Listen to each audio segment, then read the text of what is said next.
Howard? Yep. For some reason, I had a picture behind me of Hull, but I can't put it on now. Let's have a look. Turn on your camera. Okay. Yeah, I got to stop videos. So if next to start video on the right-hand side of that is an up button. Yeah. If you click on that, then you choose virtual background. Exactly. And then your picture should come up there. Is it there? The whole picture? I normally add it with a plus. Okay, so go plus and look for it. Yeah, add image. I double click on it and it doesn't appear. In what format is the image? In what form? It should be probably a JPEG or a PNG. 1 second. It's a JPEG. Same, but I had it normally. It's normally on my video, on my background. So then it should be on your virtual backgrounds now. So just try again. Click plus again. Add image. Yeah, that doesn't appear. You say I have a green screen should be off. The tick should be off. Yeah, the green screen tick should be off. No, still doesn't appear. Can you see when you click the plus? Can you see the image you want to? No, I have to go to add image. Yeah. So when you see it, I go to downloads. Then I see the image. I double click on it. It says open. Maybe let me put JPEG. No, still doesn't help. Okay. When you click open, what happens? Nothing happens. The screen of open, choose a background image disappears, and nothing happens to you. Don't see anything. It doesn't come down at the bottom there. That's you may want to reboot your computer and try again. Okay, let me just connect and I'll do it. Thanks. Okay, cool.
Howard, you still there?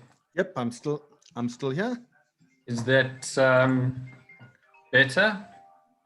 Yeah, looking a little red, but better. Hold on 1 second. I'm just picking up a call from Herschel.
Sorry, Mike.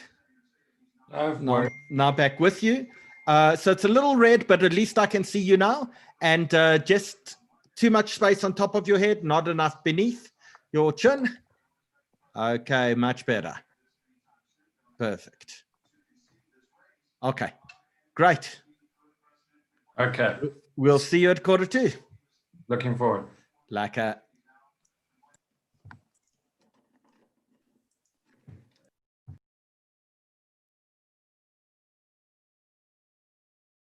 Howard, we're winning. fantastic. Does that mean, okay, perfect. Shows you what a reboot can do. Like the elections. Exactly. And that Shekel is green now, Harry. Jules, did you try to do the same thing? I approved. No, what did you do, Harry? I rebooted my computer. Let me try that. Good idea. Okay, can we switch off screen? I need to. And switch off screen. We'll see you in about 7 minutes time. Thank you. Ciao.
Good evening, everyone. The time has just gone 7:45. A big welcome to all of you. And I suppose there's breaking news. And the breaking news is America has a new president. So congratulations to Joe Biden. And we'll see if next week is spent in court with all the other candidates. But a big welcome. Please turn on all our guests, our cameras. So Rolene Marks, how is the new news of a new American president being received in Israel? Guten Nacht. From the, I'm glad to see I'm going to be in for a very busy week. From the head of our opposition, Yesh Atid's Yair Lapid, and from others, we have got a huge congratulations from former, sorry, just get this on mute, from the former ambassador to the United States, Michael Oren, who has reminded us that Biden is a friend to Israel, that he looks forward to working with him again, possibly, and also reminded that he hosted Kamala Harris. You know, a little bit of uncertainty right now as to Kamala Harris, where she stands, a lot of promises she has made to the Palestinians this week, which has got some people feeling a little bit insecure. Where will the Biden-Harris administration sit with Israel? But I think we also have to remember that Israel and America are strong allies. Israel enjoys very, very strong bipartisan support from both Democrats and Republicans. This is unlikely to change. And I think America's got a lot of internal healing to do before we start worrying about how this affects Israel. It will be interesting to see how we move as far as normalization with the Arab world is concerned. But yeah, congratulations, Mazal Tov to President-elect Biden and Vice President-elect Kamala Harris. Well, you know, you talk on Kamala Harris's position, but in fact, she's an AIPAC-approved candidate who has spoken 3 times at AIPAC conferences. Her husband is Jewish. She's been to Israel many times. There should be very little concern about Kamala Harris completely. Well, this is it. I think because we've had 4 years of such a very, very strong push from the Trump administration, I think there are many towards the right that are a little bit shell-shocked at the moment. They don't know what to expect. But as you say, she does come with impeccable pro-Israel credentials. It's fascinating to see the photographs already up on Twitter from people like Yair Lapid, from Dan Shapiro, the former US ambassador to Israel, from Yair Lapid, all showing how they've hosted Kamala Harris in Israel, how she's come out. They call her Kamala the Mamala. And we're really hoping that we'll have another strong 4 years. And, you know, we've also got to understand that there are other parties in this region. I think that Israel has had to accept that there would be an eventuality, whether it would be now or in 4 years' time, that we would see the end of the Trump administration, and we would have to be prepared for that, certainly. And I think that that's a reality now. This is not like any subliminal messaging or anything here. It just happens to be a happy coincidence. Well, I'm not sure, but let's ask our other news junkie on the panel, Benita Levine or Benita Nathan. Hello. Hi, how are you, Howie? How are you doing? How is my favorite Durbanite? Very well, thank you. Interesting times we're living in at the moment. All good. So what do you sense the mood is in Israel, given the fact that the election has been called now and there's a change from an overtly pro-Israeli president into a little bit of the unknown? Well, obviously it would depend who you speak to, but there's no doubt there's a huge support here for Donald Trump. There's no doubt about it. It's obvious. But I think it's been a long time coming. We know that this was going to happen. This isn't a shock result right now. And a lot of people are actually very positive about it. As you were just hearing now, there are people who speak very highly of Joe Biden and his personal views on Israel. It's obviously more complicated than that. And it's going to be interesting to see the influence of other people within the party. But I think it's actually something we're just going to have to wait and see. I don't think it's bad news. I don't think it's good news. I think we just got to accept it is what it is and see what it means for Israel. So Liat, what is your sense? You're obviously, you're the thoroughbred Israeli on the panel.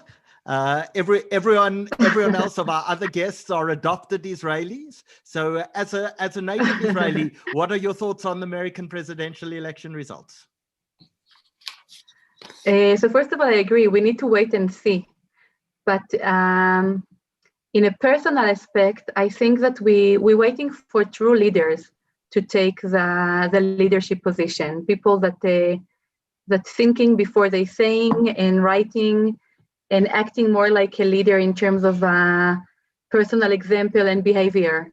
So although Trump were good for the Israeli state and support a lot of stuff that Israel was needed in this time, I wasn't feeling that I would like him to be the leader of America. Like, I believe we need to have much more representative and people that we want to educate our kids to look for and to admire and to, I think, to appreciate every step that they are making and every decision that they are taking, even if we disagree with that. And this is my personal opinion, not as a representative of Israel. And I think we need to see what's going on, how Biden will react, how he will support or dissupport us. Cool. And now, Nikki Raz, you are the newest Israeli on the panel, but in the few short months you've been there, the world has changed quite dramatically. You can now hop on a plane and go shopping in Dubai or go visit my family in Bahrain. Well, hopping on a plane hasn't been something we've been able to do that easily this year, which I didn't really prepare for. Leaving South Africa and immigrating, you don't expect to be locked down, but it's incredible. In fact, I work with someone who was in Dubai last week. He said it was an unbelievable experience. So it's very exciting. So as soon as you're traveling, are you going shopping? Absolutely, Howie, for sure, for sure. I'll have to take Dina with me though. The hummus in Dubai is worth bringing back in bucket loads. I've done a recce. The Mall of Dubai has an app, tells you which stores to go to, shows you the map. I'm in. I'm not the best shopper. I'm a workaholic, not a shopaholic. So I definitely need a shopping partner for sure. Adina will teach you everything you need to know. You're going to regret this piece when the Israelis inundate the Mall of Dubai, and there might be a little bit of regret there. They weren't quite prepared for the influx of the Israeli tourists. Of course, one of the great things you can do in the Mall of Dubai is go skiing in the Mall of Dubai, snow skiing in the mall. Dina, you must have done that, surely? So, there actually wasn't enough time to ski, unfortunately, but we did pass the aquarium. There's a lot to do in that mall. Like, let me explain. I've never seen anything so huge in my entire life. It's just massive. So, I mean, they even had an overflow Louis Vuitton store, like a pop-up, which was 10 times the size of our store in South Africa, which was an addition to that store, and people were just shopping. So I can check. Rolene's just very excited. Rolene has already identified all the shoe stores in the Mall of Dubai on a map. You better believe it. I just have to make one correction, though, Howie. I actually am a native-born Israeli. Not many people know that, but I am a native-born Israeli. Long story, but yeah. But yeah, shoe stores. Dee, I know you've done the recce on the shoe stores there. So what can I say? Maybe a big reunion in Dubai. This trip, yeah, we're in. So Herschel, let's ask you a business question, because I see the Rand's currently sitting at 15.55. Is this a good time to start looking at buying real estate offshore?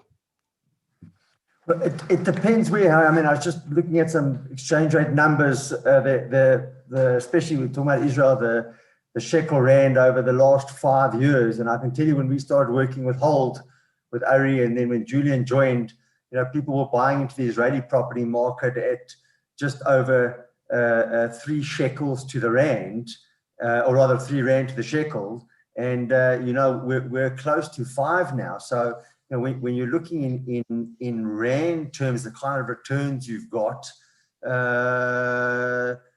people always look back and say could have, would have, should have. So it's probably a good time to start looking to export some money. Which currency you're going to remains to be seen, but the rand has certainly strengthened against the dollar and has made some marginal gains against the shekel in the last couple of months. Okay. So time to move money offshore is any time is good time to move money offshore, I think is what you're saying. And I say that carefully. We'll discuss it a little bit later. But you know, it's the same buying property in Cape Town. Most people look back and say could have, would have, should have, didn't. And those prices are steadily gone. And I would say that, you know, over the last 5-6 years, we've been working with Home. It's the same in the Israeli property market. You know, people we meet who didn't buy, and not only from an exchange rate and a rand return point of view, but from an Israeli property price point of view, it's almost always a case of could have, would have, should have, didn't. Esty, where in the world do you join us from? Hi, I'm from Harish, originally from Cape Town, lived in Joburg for a few years. Met Liat 10 years ago. We lived in Ramat Bet Shemesh for 6 years and in Harish a little over 4. So help me find Harish on a map. Where should I look? Okay. So Harish is north of center. We see it. They asked me to unmute already. They asked me. Just now came on. Harish is say about 30 minutes from Netanya, about 20 minutes from Hadera. If anyone remember the Kfar Air program, it's very near where Kfar Pinnas and Kfar Air is. And actually, given that there's the new tunnels that they built, the Carmel tunnels, we're actually 30 minutes from Haifa also. Wow, that's amazingly quick to get there. So, Michael Sladen, where in the world are you? I'm in Tel Mond. That's in between Netanya and Ra'anan. And I've been here for 2 years and enjoying it very much. We came direct from Johannesburg, even though my wife grew up in Cape Town. And lovely community, very big South African part of the community here as well. And a very big Anglo community. And they all really network and help one another and stick together and go to the same shul and same school generally. So even though there are many options, it works very well, even though the size is considerably smaller than Netanya and Ra'anan, because they're so close. And I think because there's less history in Tel Mond, the people work with friends, make more effort in that way. There's not parents from decades before in Tel Mond, and in that way it's actually very good for us because we have all our family back in South Africa. Okay, so you have an adopted family in Tel Mond.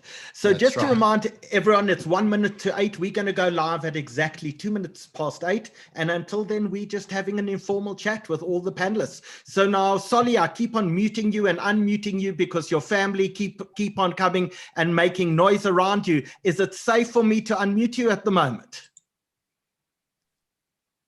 I think you should unmute him. Okay, I've unmuted.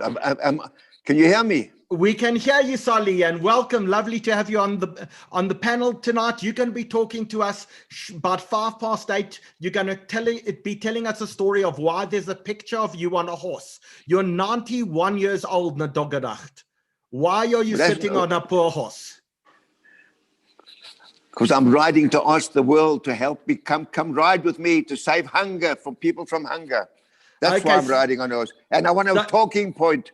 And you're never too old to ride a horse. The horse may be a little too old to carry you, but that's beside the point. Solly, you're going to be telling us shortly after 8:00 about the picture of you on the horse as well.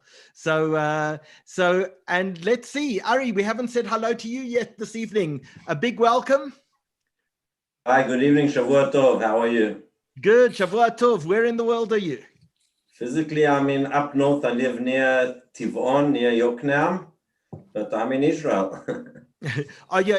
Is that kind of in the mountains in the middle of nature? Not the mountains. I live on a moshav between Zichron Yaakov and Tiberias. Of course, I grew up in Ra'anan. Where else? But that's where our offices are, and we're located all over Israel, as Julian will tell you later on. Fantastic.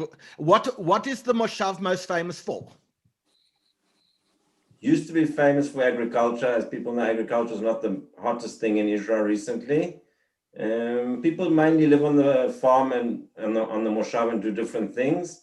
There's still quite a lot of cow farms milking cows. So that's the main agriculture activity that's still left. Ari makes the moshav famous now. It used to be agriculture, now it's Ari Shapiro from Holt. I want to know if Ari has ever milked a cow himself. We'll leave that for afterwards, Alan. Thank you. Liron, we've got 1 minute before we're going live. A big welcome to you. Of course, so many people know you from Yeshiva College in South Africa. How long have you been in Israel? Thanks, Howard. So I've been here just since December 31st. Liat will tell you I'm the last Ole of 2019. And yeah. So we've been here for what's now, just over 10 months. And it's been unbelievable. I'm with Michael in Talmud and having a wonderful time. Yeah, we got here obviously just before COVID hit, and very much loving integrating here and starting a new chapter in our lives. It can't be easy for either yourself or for Nikki during the period of COVID to get to know all your next door neighbors and the neighborhood. Nikki, have you been confined to your home for most of lockdown? Well, I'm lucky that I have the most amazing neighbors in Julian and Benita Nathan. So we have had a great time during lockdown. We've managed to have a few l'chaims in the garden, social distancing, but it has been a little bit challenging. We were very lucky that we arrived 6 months before COVID. So during those 6 months, we were very warmly welcomed by most people in Ra'anan. So we were lucky on that end. Oh, and Rolene, I see that there is some breaking news that you've just messaged me on. I don't know if you want to share it with everyone. With tremendous sadness, I have to inform you that Rabbi Lord Jonathan Sachs has passed away. He passed away early this morning.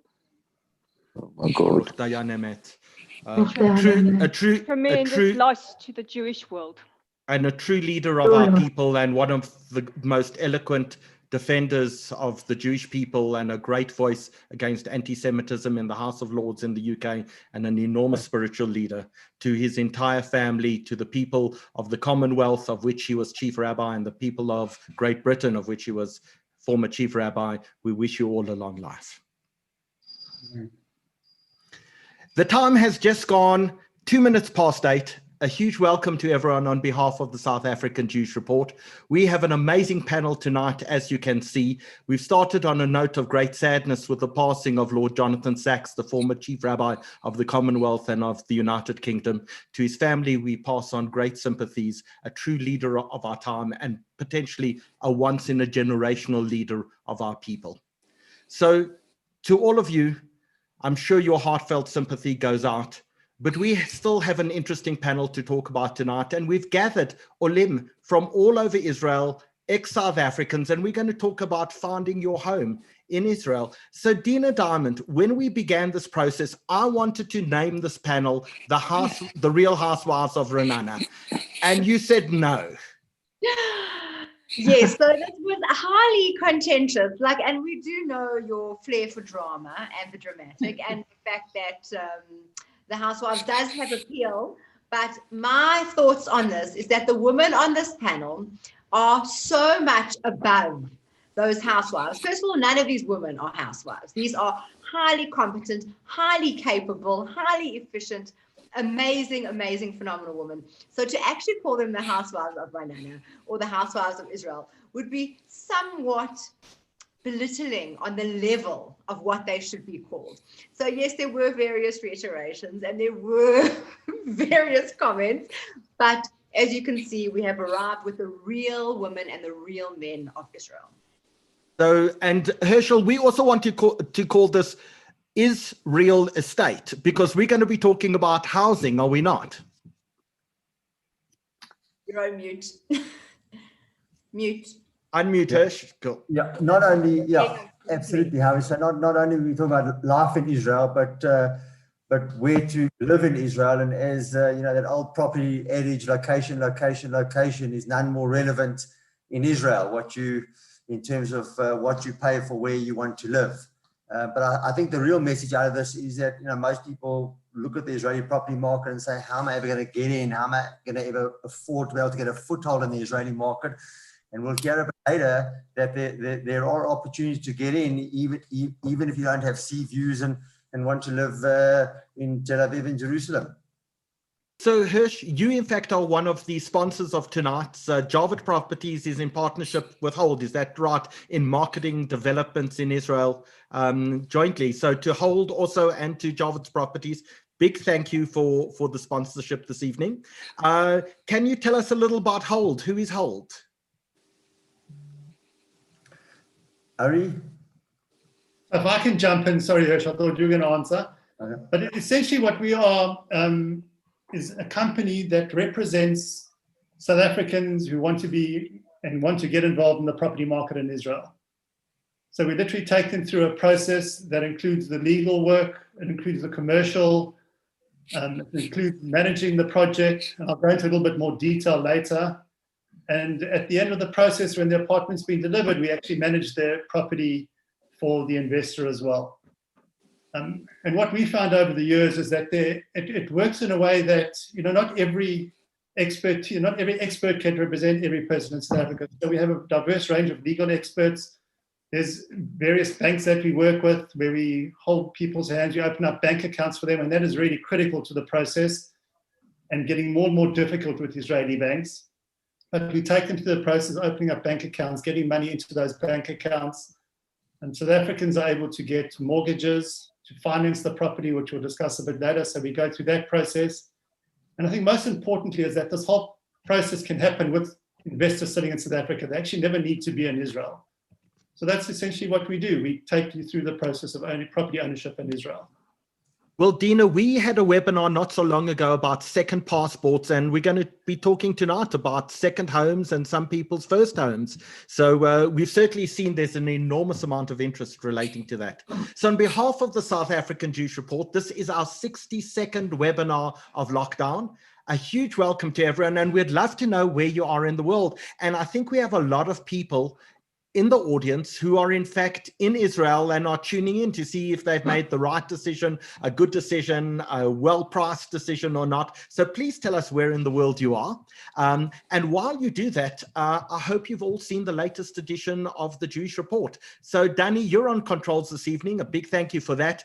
But the headline in this week's Jewish Report is about the 2 terrorism incidents that happened in Europe this week and whether it poses dangers for South Africa. So if you haven't seen this week's edition of the Jewish Report, you can go online at www.sajr.co.za. You can read the individual articles, or alternatively, you can also look at the entire edition, download the entire edition, or go to your local supermarket, your Checkers, your Woolworths, your Pick and Pay hypermarket, your garage shop, your exclusive books, your Discam. Go collect a copy of the Jewish Report. It's a fantastic read. And just a reminder to everyone that this isn't a monologue. This is a dialogue, and at the bottom of your screen, you'll see you have 2 buttons.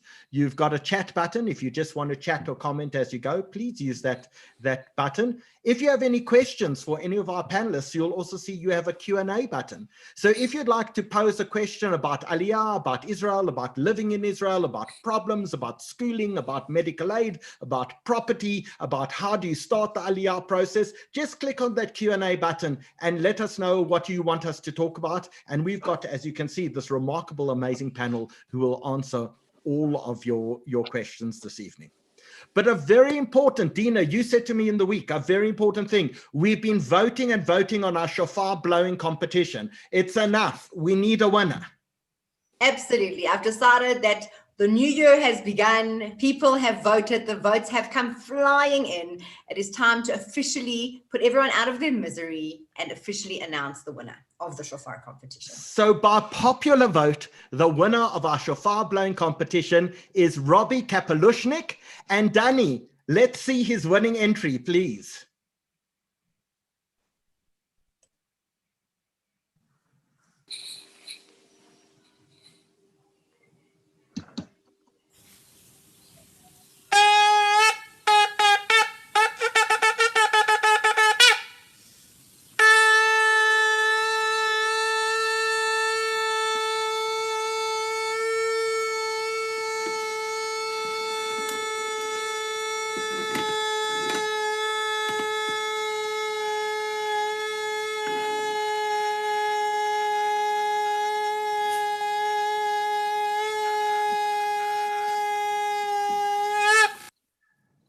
That kid has lungs. Wow. How is that, Takia Godola?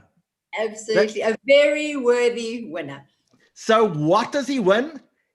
Courtesy of Chabad House and Miracle Drive, and with a special thanks to Rabbi David Mazinta, he wins in a beautiful kudu shofar to learn how to blow it. And I'm sure once he's practiced and he can blow it, I'm sure we'll have him back on the show and see how he's doing in blowing his new kudu shofar. So to Rabbi David Mazinta, to Miracle Drive and Chabad House, a huge thank you for that prize. And to Robbie Kapelushnik, absolutely amazing. What a fantastic blozner you turned out to be. In fact, Liron, is blozner the correct word?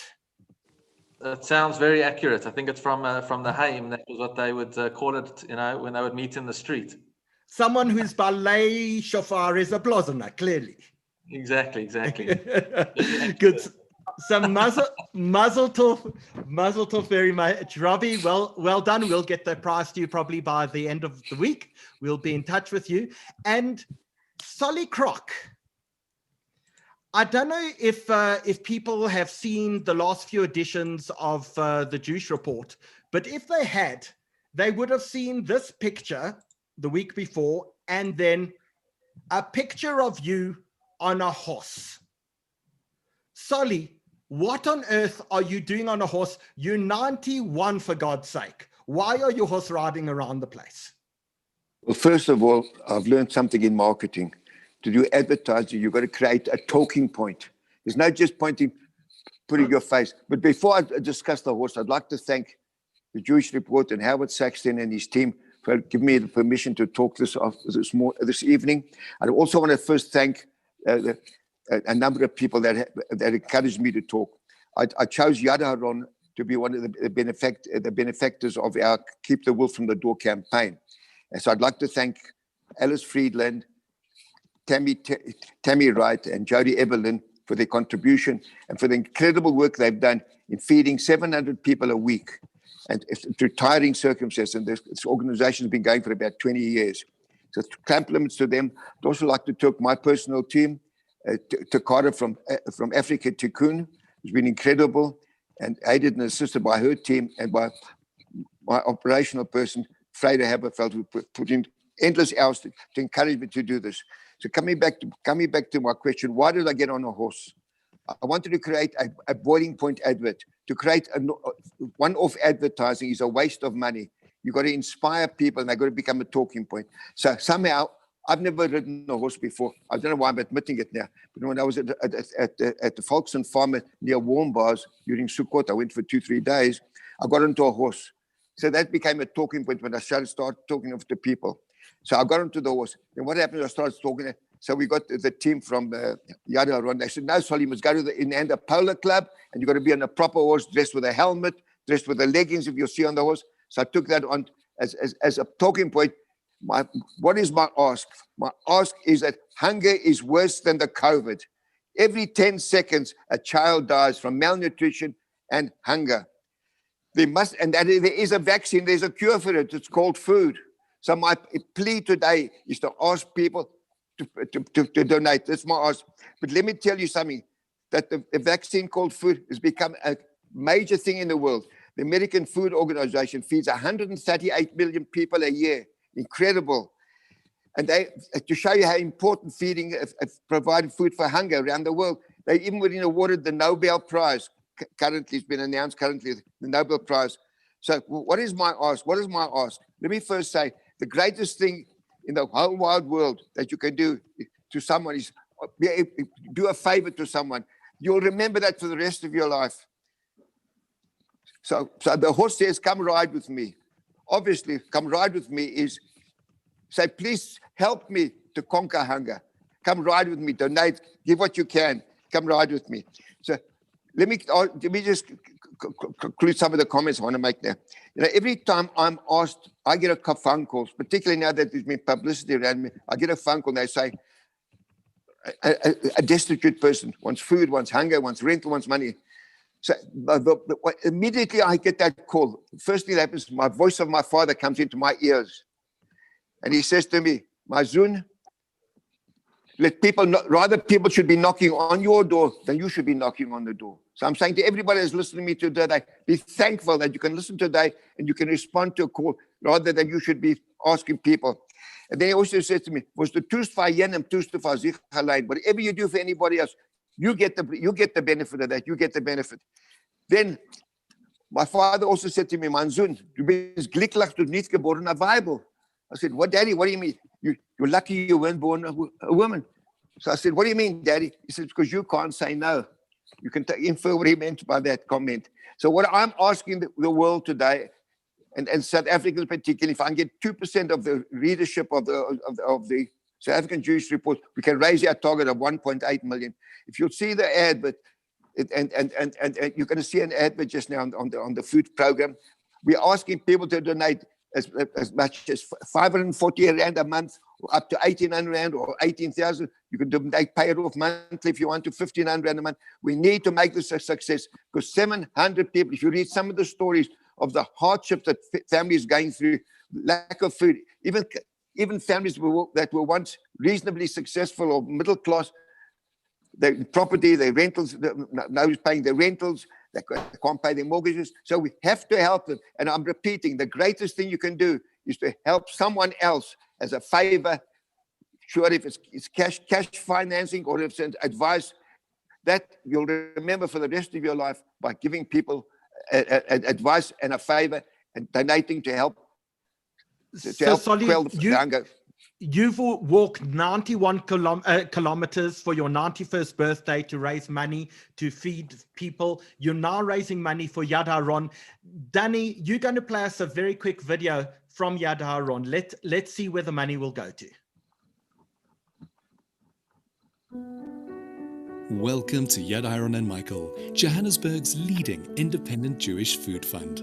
Our core focus is to provide Jewish families in need with the basic human right to a nutritionally balanced fresh produce parcel on a weekly basis. In addition to our principal project, we've created several other initiatives which enable our beneficiaries to lead a traditional and dignified life, such as our special Yom Tov hampers, which overflow with an abundance of basic groceries and traditional foods, ensuring that our families celebrate the various Yom Tovim with joy and dignity. The Or Natanel School Lunchbox Project, fondly referred to as Happiness in a Box, provides children of school-going age with the delicious treats and the nutrition they need to stay focused and ready for learning. Our Chesed from the Garden of Eden project provides our recipients with extra dry goods from our free in-house supermarket.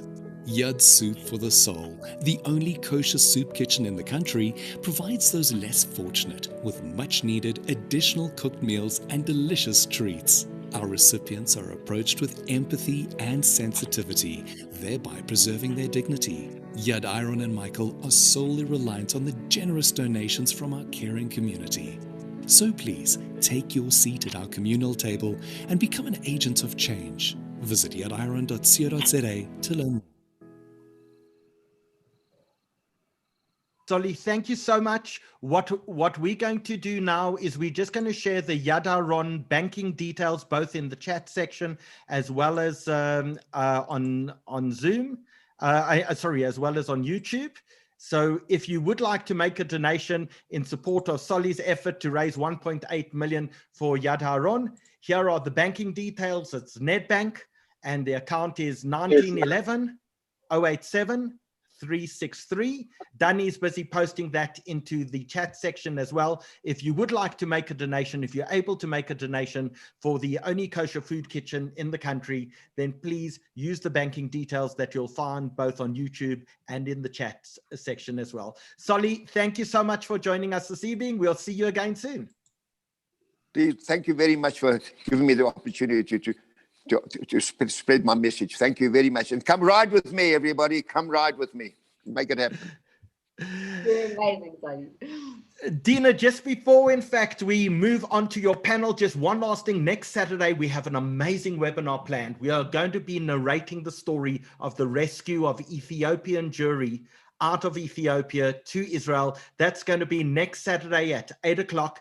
And we have the Mossad agents who are involved in the Dead Sea Diving Resort and in Operation Solomon, the airlift out of there. We're going to be speaking to rabbis who were part of the community who landed up in Israel, young activists. It's going to be the most remarkable evening next Saturday night, 8 o'clock. Please join us. We have an amazing, remarkable story to tell you. And with that, Danny, hold our sponsors of tonight. Please show us their video. And straight after that, Dina is going to introduce you to the panel.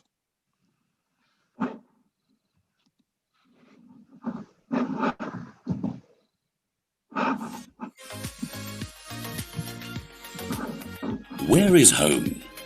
Is it the place where we're born?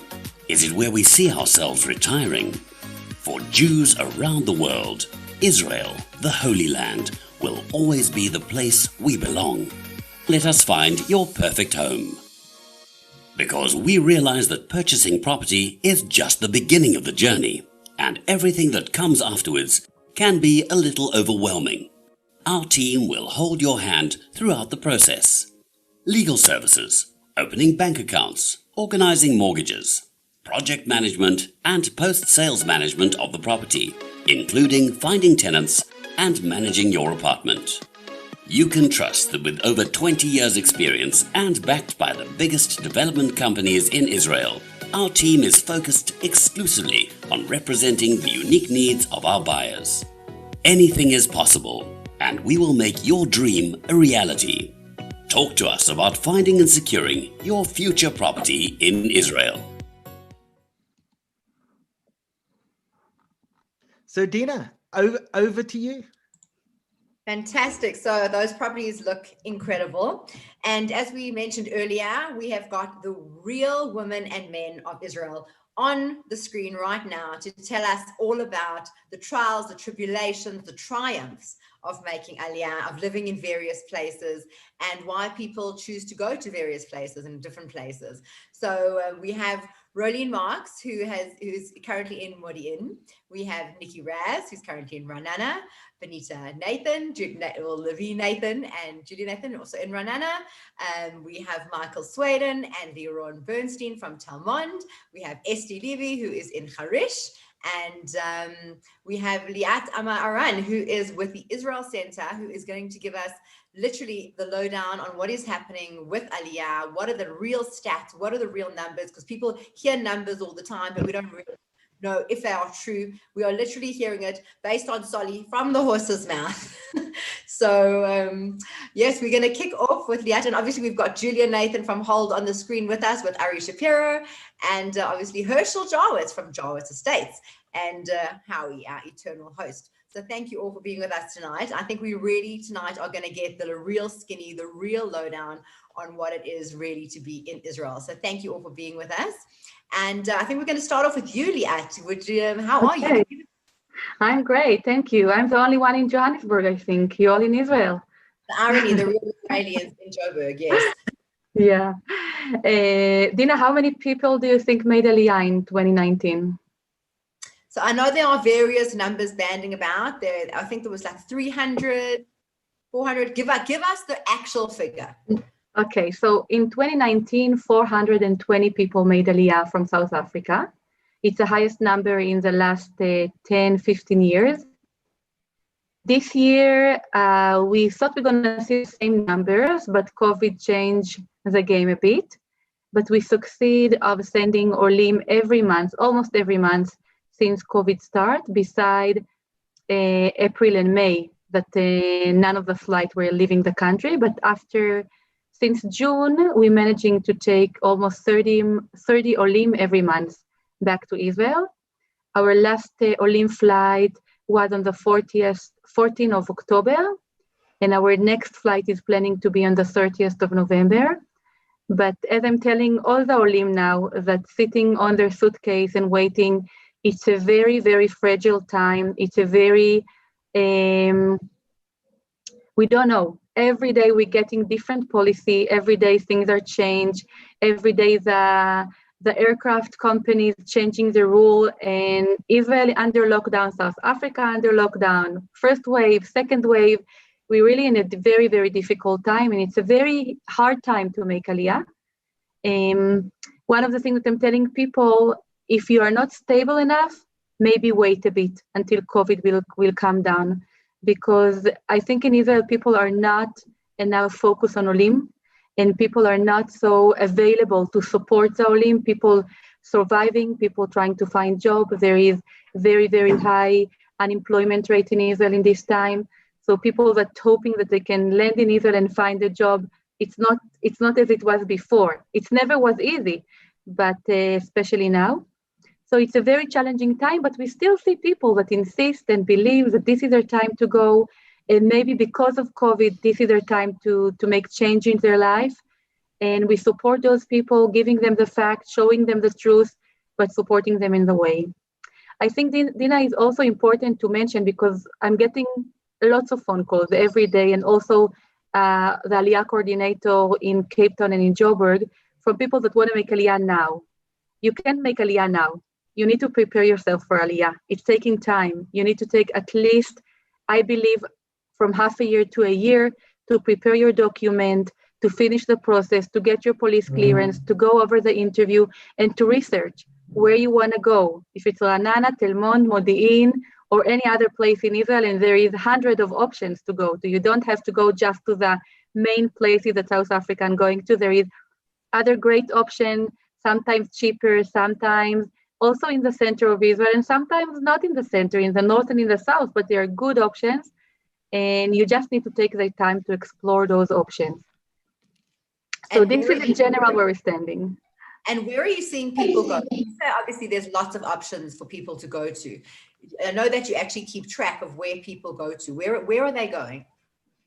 So Nikki can tell you that most of our neighbors are South African.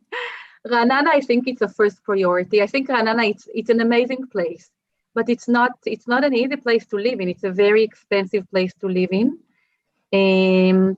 To move from these big houses that you have in South Africa to smaller houses in Ra'anana, and I saw how Nikki cut her table in her house in Ra'anana in order to fit in the dining place. I was lucky to visit Nikki's house in August when I was in Israel for the summer. But it's really not easy to live in Ra'anana. I think Ra'anana is also a bigger city. Tel Mond, it's more communal place, and Liron can tell you about it soon. But there is other options that we offer the South African to think about. There is like Lod. Lod, it's a much cheaper place. It's in the center of the country. It was considered not a good community, but now there is much bigger community in Lod. It's a great option to think about. We're also offering people now to go to Arad. It's another option that starts to be open to South African, especially for people with no means, people that coming with nothing in their pocket, mainly elderly people. We're now offering them to go to Arad and to get support by the community there. But Be'er Sheva is an option, Ramle is an option, Netanya, Modi'in, Tel Mond, the regular places that people go to. Before COVID, I was telling people, go and see in your eyes. Go and stay at Nikki's house for Shabbat, or go to Liron for a dinner and talk with him about the community. Go and see the school, walk in the street and feel where you feel more comfortable, which kind of community you're looking for. And now it's a bit harder. So I'm telling people, just call, ask, talk to people. People really want to share their Aliyah story, as all the people in this panel, I'm sure, would love to share and to share their experience. But ask them, how does it go? How are your kids going to school? How are your kids going to school? Are they walking? Are they driving? Do they have transportation? Do they taking their bicycles? How's the community? Do you go to people for Shabbat dinner or not? Do you have shops nearby, coffee place to go to? How much you pay for rent? How much you pay for tax? Like, ask all the questions, be like an Israeli. Israelis ask other Israeli how much you earn for a month. It's a proper question to ask an Israeli. I know it's not a proper question in South Africa, but in Israel, you're asking whatever you think of. So be like an Israeli and ask all those small questions, because eventually it's your life. And we also recommend people that can afford themselves to rent for a year at least and to see. And if it's not the right place for you, move to another place and check. Don't buy. Don't feel that you have to buy your first house when you're making Aliyah. it's even better to check and to see and to feel and to change if it's not the right place for you. And you see, and what age are you going? Are you seeing young families going? Are you seeing older retired people going? Everyone. We see the 18 years old that going to make Aliyah, going to Ulpan, army, and hoping to see their future in Israel. We see also young families that making Aliyah now with small kids. We also see family with kids in high school that making Aliyah now. It's not easy. It's not easy to take youth with you to Israel when they are like 16, and I'm sure people here also can share their experience. It's not easy, but you can do it. If you have the strength and the belief that this is a place that your kids can grow in, they can make Aliyah when they're 16 and even 17. Nothing gonna happen to them. It might be a bit more difficult, but if this is a future land for themselves, so go now, why to wait? But we also see a lot of elderly people making Aliyah. People that their kids made Aliyah before and now they retired and joining their kids in Israel. And even we help people in their 90s to make Aliyah in the last year also. It's usually people that have money and maybe older, like spend time in Israel before, and it's not so hard for them that transition to Israel, but people in every age making Aliyah. I do believe that people need to know if they can make Aliyah. And I think this is something that I'm saying again and again. Not everyone, it's not the right thing for everyone. You need to make sure that you're not going to end up in the street, that you have the money for that you have the job, or you have the opportunity because you are young and you can find maybe another job, or because you have enough money to support yourself until you will find a job, or you have enough support, like kids that are going to support you, sister that can host you until you will find job or housing. But people can trust God when they're making Aliyah. They need to trust God for sure. Leon, don't. They need to trust God for sure. This is what we need to. But they need to see that they are reasonable and they know where they're going to. Israel is a very expensive country to live in, especially when you're coming from here. Yeah, so this is actually where I'm going to bring Nikki in, because I know I was talking with her the other day, and she said, like I said, well, what didn't you know before you left? And Nikki, you were saying that you don't actually, there are a whole bunch of hidden costs that you don't actually think of, that you didn't really realize when you were coming. Because I know obviously there's help from the government. Obviously there's a program, you get subsidies for a whole bunch of things. There are a lot of benefits. It's not enough. It's interesting because I had the experience having worked with Liat at the Zionist Fed and obviously encouraging people to make Aliyah. And we used to have this conversation all the time that as much as Aliyah is an amazing dream, you have to be realistic about it. And in my experience, when we decided to come, we really phoned a lot of people and asked them for spreadsheets and, you know, what was their monthly expenses. And there were a lot of hidden costs that we didn't take into consideration. And yes, you do get help, but for the first year, that help is great until, you know, for example, if you decide to rent a more expensive apartment, for the first year, you get help from the municipality, you don't pay as much, but then after that year, it doubles.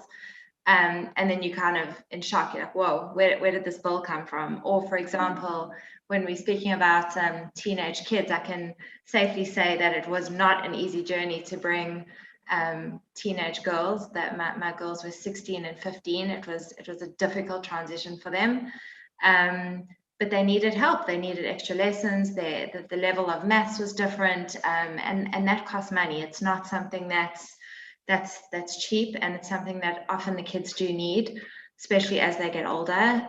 So that there are definitely hidden costs. And I just have to reiterate what Liat said, is that it's something that you have to think about very carefully. It's the job market here. There are jobs, but it doesn't happen overnight. It takes time. So for people coming, you have to be prepared. So Dina, I see there's a question from one of the audience to want to know, if you don't have much capital, is it still an option to go to a kibbutz? So kibbutzim, yeah, I can answer that. Kibbutzim is mainly an offer for young people.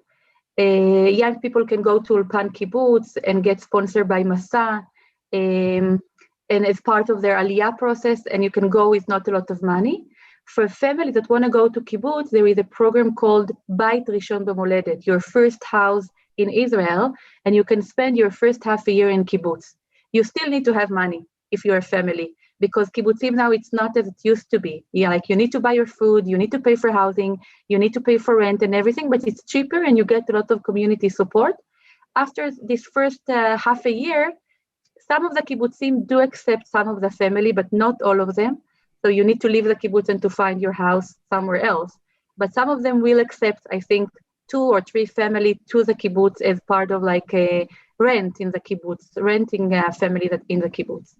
So Liat, can we talk actual tachlis? So if you're going to kibbutz, how much money should you take with you? What's the minimum that you tell people that they should have? Or if you want to go to Ra'anan and start a life there, but you don't yet have a job and you'll need to pay for rent, how much money should you actually be able to take with you in order to get the basics done before you can find a job? So we usually tell people that for a family with 2-3 kids, you need 25,000 shekel between, I think maybe it's better to write between 15 to 25,000 shekel to live. Per month. Nikki Liron, you can nag or say no. I think this is around the amount of money you need. Like if you want to live very, very modesty, I think you can survive with 15,000 shekel for a month. But if you want to buy meat for sorry, Shabbat, let's just translate that into rand. So minimum Rand. 75,000 rand a 5,000 month. rand. Minimum. It's very hard to live with 15,000 shekel. With 75, I think at least 100,000 rand for a month for a family with 2-3 kids. Liron, Nikki? Yeah, I would say that's right. I think between 20 to 35, depending on where you decide to live and what kind of lifestyle you choose. If you entertain a lot, you don't eat as much meat in Israel. You said you're very still starry-eyed. You said you're still seeing the beauty of the land. Would you agree with that? If in terms of a rule of thumb, what we've heard is, you got to take your rent in times about 2, because it also says a lot about the living costs in the place that you're going to go to. If the rent's going to be higher, then the living costs are going to be higher. The supermarkets are going to charge more. The Arnon municipality costs are going to be more. Perhaps even the electricity is going to have an influence. So I think you definitely need to be close to 20, and on that you need to be living very frugally, very aware. Income is really important. So to echo what Liat said around making sure that you've got money, that you come with enough to get you through. The support from the government and the Ministry of Absorption is amazing, but it just gets you in. But it doesn't cover much.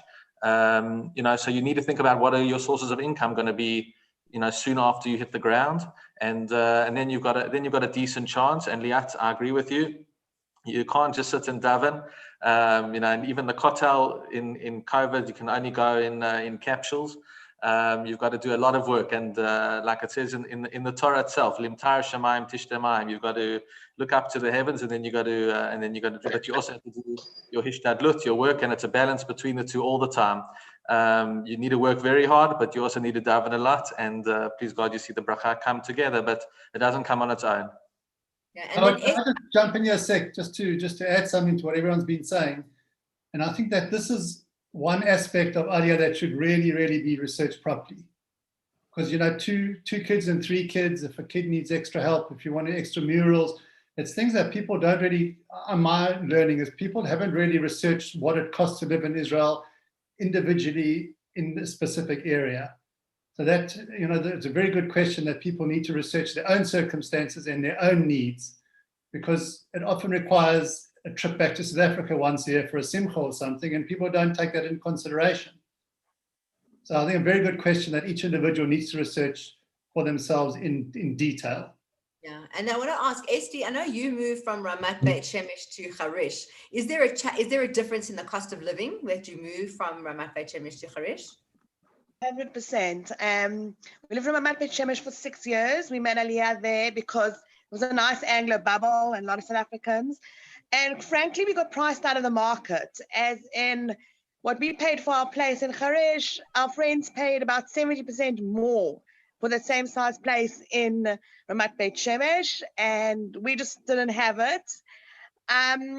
Yeah, prices are much lower here, and that goes then to the standards of what things are expected. Like, people here generally don't have 2 cars per family, and just in general, people live a simpler lifestyle here, which possibly, supermarkets are low, prices are lower, extramurals cost less, all things like that, which speak to the community that it's attracted and what people can frankly afford.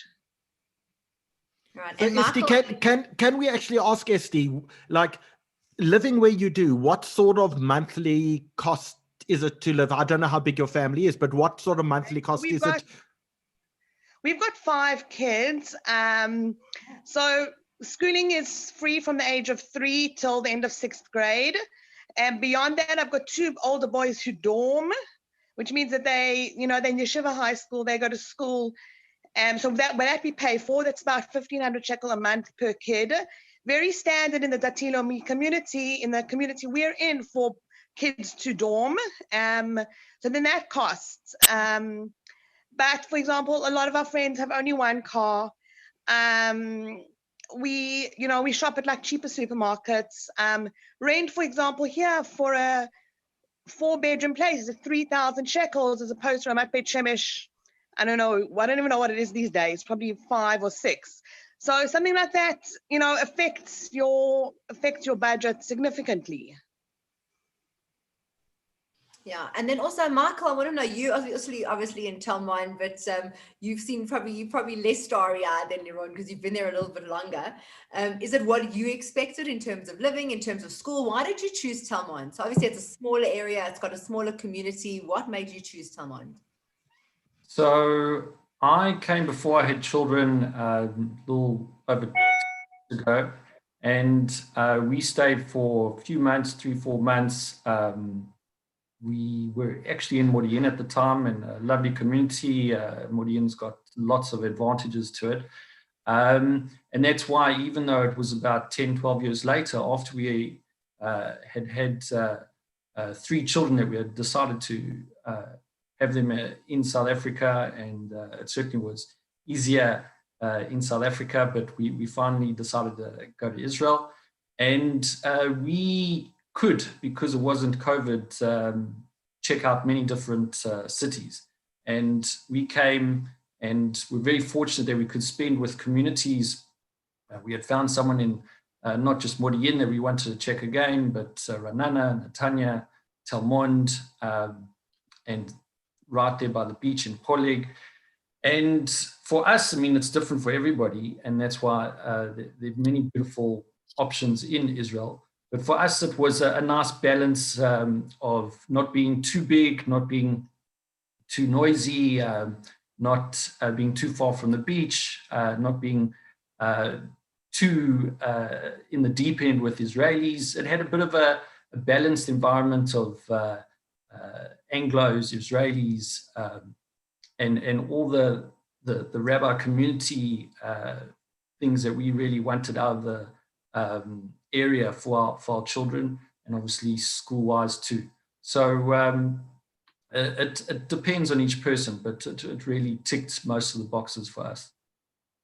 Yeah, and speaking of Modi'in, Rolene, you are in the thick of Modi'in. How long have you been in Modi'in? Okay, so I am in the thick of Modi'in, and for those who might not be familiar with Modi'in, we are exactly between Tel Aviv and Jerusalem, so you do get the best of both worlds. And it's the city of the Maccabees. I've been here. Next month will be 10 years. Some Ola Vatika. I have to say that the city has a phenomenal community, and it's really geared for Olim, especially Anglo Olim. It's very, very popular now for young professionals. Initially, a city started for the, there we go. I hope you put up my T-Rex, because we do have a dinosaur walk as one of our claims to fame.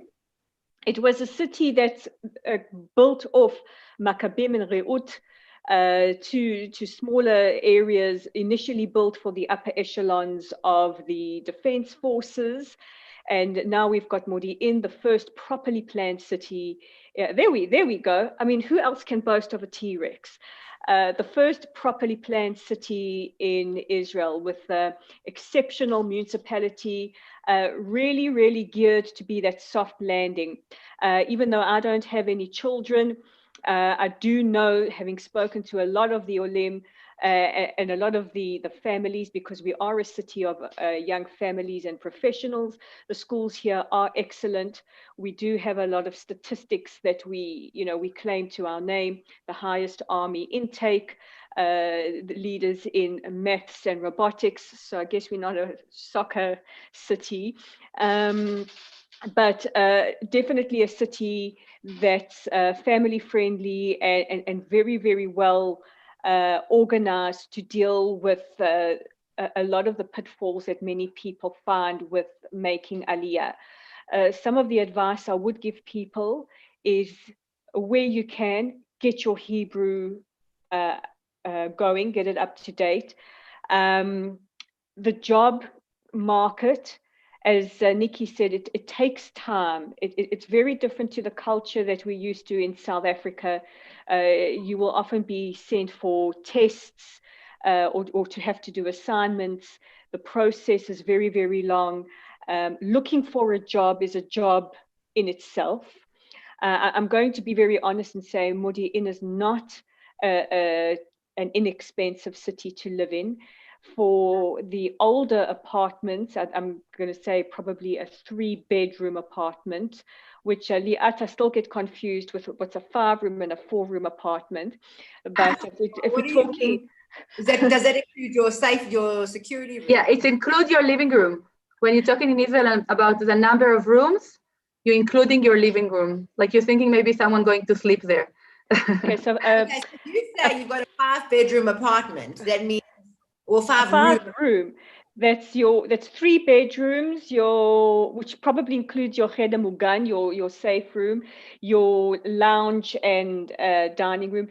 In the older part of Modi'in, you're looking at about 4,500 up. In the newer parts of Modi'in, and this is, I'm going to put it in South African terms, 3 bedrooms. So 2 bedrooms and a cheder mugan, which is your strong room. You're looking at about 5,000, 5,500 shekels up. There is a lot of building in and around Modi'in. The city is only about 20 years old, so a lot of the apartments are new. They don't need that much shiputs. They don't need that much renovations fixing up. Renovations fixing up. My English, my Hebrew is all confused. One of the things that Olim find very difficult, and I think it was Liron was talking about, the spiritual side, is that we don't have the shuls that we are used to in South Africa. Finding a shul, a community like that is quite difficult. What we have done here in Modi'in is we have kind of formed support groups and enclaves, but I highly recommend that if you're going to make Aliyah, you have to commit to making Aliyah. You have to commit to learning the language, as intimidating as it is, because that is how you start acclimating into society. Cost of living, we can all help you with investigating. I'm more than happy to run around the supermarket. I'm there invariably anyway. It's my outing for the day to get prices and whatever. I do have a friend who runs around the supermarket with the Google app for the translate, trying to figure out what the products are. I also recommend, and it worked for me, is find somewhere to volunteer with very, very quickly. It helps you make friends. It helps you get into Israeli society. It helps you understand society a little bit better. For me, it was Jawitz. I just transferred my work from South Africa to Israel, where I volunteer. It goes a long way to helping you settle. And the other thing, my thoughts just went out of my head. It will probably come back. Maybe while Rolene's the thoughts back. The thoughts back. understand that whatever is what you might have a high might be a low for somebody else. Everybody's experience is completely different, and you don't beat yourself up if what you're finding that you're struggling with somebody else is not. Everybody has a different and unique experience, and where you can go, where you have a support system. It really helps. Sarah and my husband and I came here, we had no family, nobody, we didn't know anyone. And thank God for volunteer work, because that really helped build the network. And network. And your introvert personality, I'm sure, helped with that. Believe it or not, I'm actually quite shy. So, but yeah, really, the best advice I can give you is commit to making aliyah. Where we do see people fall through the cracks is a foot in other place, and it doesn't help you get settled. So you've got to get in it fully. And for someone who is fully in it is Benita as well, I know. So Benita, I want to ask, on the Hebrew side, I know you live also in the heart of Ra'anan. You have been there for a while. You committed, you were there, your kids, it was a quick decision to go live in Israel, and you made that decision, but you actually work in English. Do you need Hebrew to be in Israel? That's such a great question, because when we arrived, we took this Hebrew course so seriously. As you all know, you can take on Ulpan when you come. As Olim, it's available to you, and you go from communicating in your field in South Africa to suddenly sitting in a classroom in Ra'anan with a chalkboard and a teacher, and they're giving you homework, and it's really not easy to be in that space again, but I think it was really important. I'm so glad that I did do it. But you're 100% right, Dina. From there afterwards, we're in Ra'anan. It's an English-speaking community by and large, very Anglo. Obviously, there are Hebrew-speaking people, but a lot of people, and most of the people we socialize with, are English speakers, and then I work in English. And although I'm surrounded by Israelis like to speak English to English-speaking people. So I often laugh and joke at the source of embarrassment my Hebrew does bring to my children. But the truth is, the good news is that the children, and the younger you are, the quicker you learn. And from that point of view, it's been amazing to see. Our kids were 9 and 10 when we arrived, and we were blown away at how quickly they became fluent. And that's actually part of the problem for me. I can go into a shop with my kids and say, why don't you go and ask that man there, whatever it is that we need to know. So I completely agree with everyone who says you need to take Hebrew seriously. I don't believe that you should come to a new country and say, it's too difficult, I'm not even going to try. And I do believe that even though the taxi driver might laugh perhaps at our accent or the way we're trying or getting the grammar incorrect, I think it's better to try than to say, I'm not prepared to even go there. So at we're getting there, and I still go for lessons, and we're trying, but ideally we need to be surrounded by Israelis to improve our Hebrew properly. Can I just people should not be scared off like in the old days. I think Israel gave everybody that impression that unless you were going to be able to really get a stronghold on the language, that you were not going to be able to live in Israel. Now, it's definitely to your advantage to learn Hebrew, and you'll be much happier, less frustrated. But the truth is that you can certainly get by. People who have lived here for decades, or certainly these days, they can live for decades without learning Hebrew. And even though I don't advise it, the truth is that Israel's changed. It's got so much English running through at least the Anglo areas. It doesn't just have to be Ra'anan. And so many Israelis do understand English, do want to speak English, and you have the tools today, whether it's your Google Translate on your phone or whatever it is, you can certainly get by a lot of the jobs today.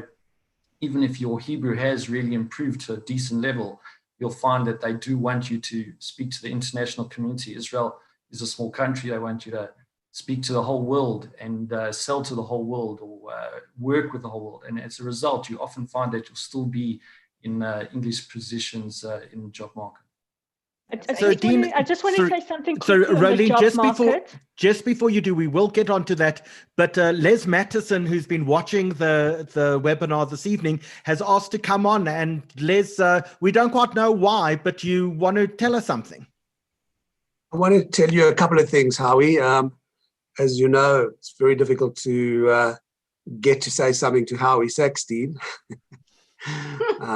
But that said, I appreciate the opportunity. And I'm starting off by saying that I've been really privileged to have met Ari when he was doing a trip to sunny SA, and Julian.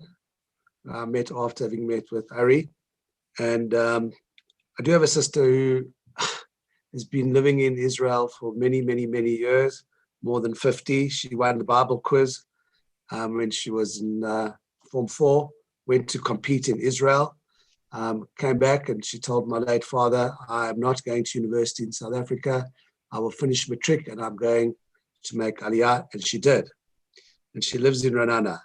And when I met with Ari, I also had 3 very close friends who you know particularly well, Howie, who have all bought, we've all bought in the same area. In fact, we've all bought in the same building. And we are absolutely ecstatic about that. My sister phoned me and she said, Les, what are you doing? I've bought a penthouse. My sister has a very large house in Ra'anan, but she wanted to move into a smaller place. So she kept her house and she bought a penthouse. She said, there's only 2 penthouses in this building. I've bought one, you buy the other one. And I said, I'm not buying any penthouses in Ra'anan. I'm not buying anything in Ra'anan. She says, why not? He said, because I come from Greenside. My next move, I want to see the sea, A. B, my sister has 6 kids and she's bought them all apartments in different places in Israel and she goes to them for Shabbos. I said, I'll be sitting there like a schmuck in Ra'anan on Shabbos with nobody. I would far rather go with my 3 very close friends and we will be celebrating Shabbos together every Shabbos. She said, I understand that, but where do you want to go? I said, I have not been there much, but I've had it on very good recommendation from somebody who I honestly trust, believe in, and have the utmost confidence in. I'm going to Iriamim. She said, Iriamim, you are a whole 9 minutes away from Ra'anan. I said, that's fine. You're a whole 9 minutes away from Iriamim. She said, well, I don't blame you for going there. In fact, my very good friends have bought there. And in fact, Ari, Bernice Mr.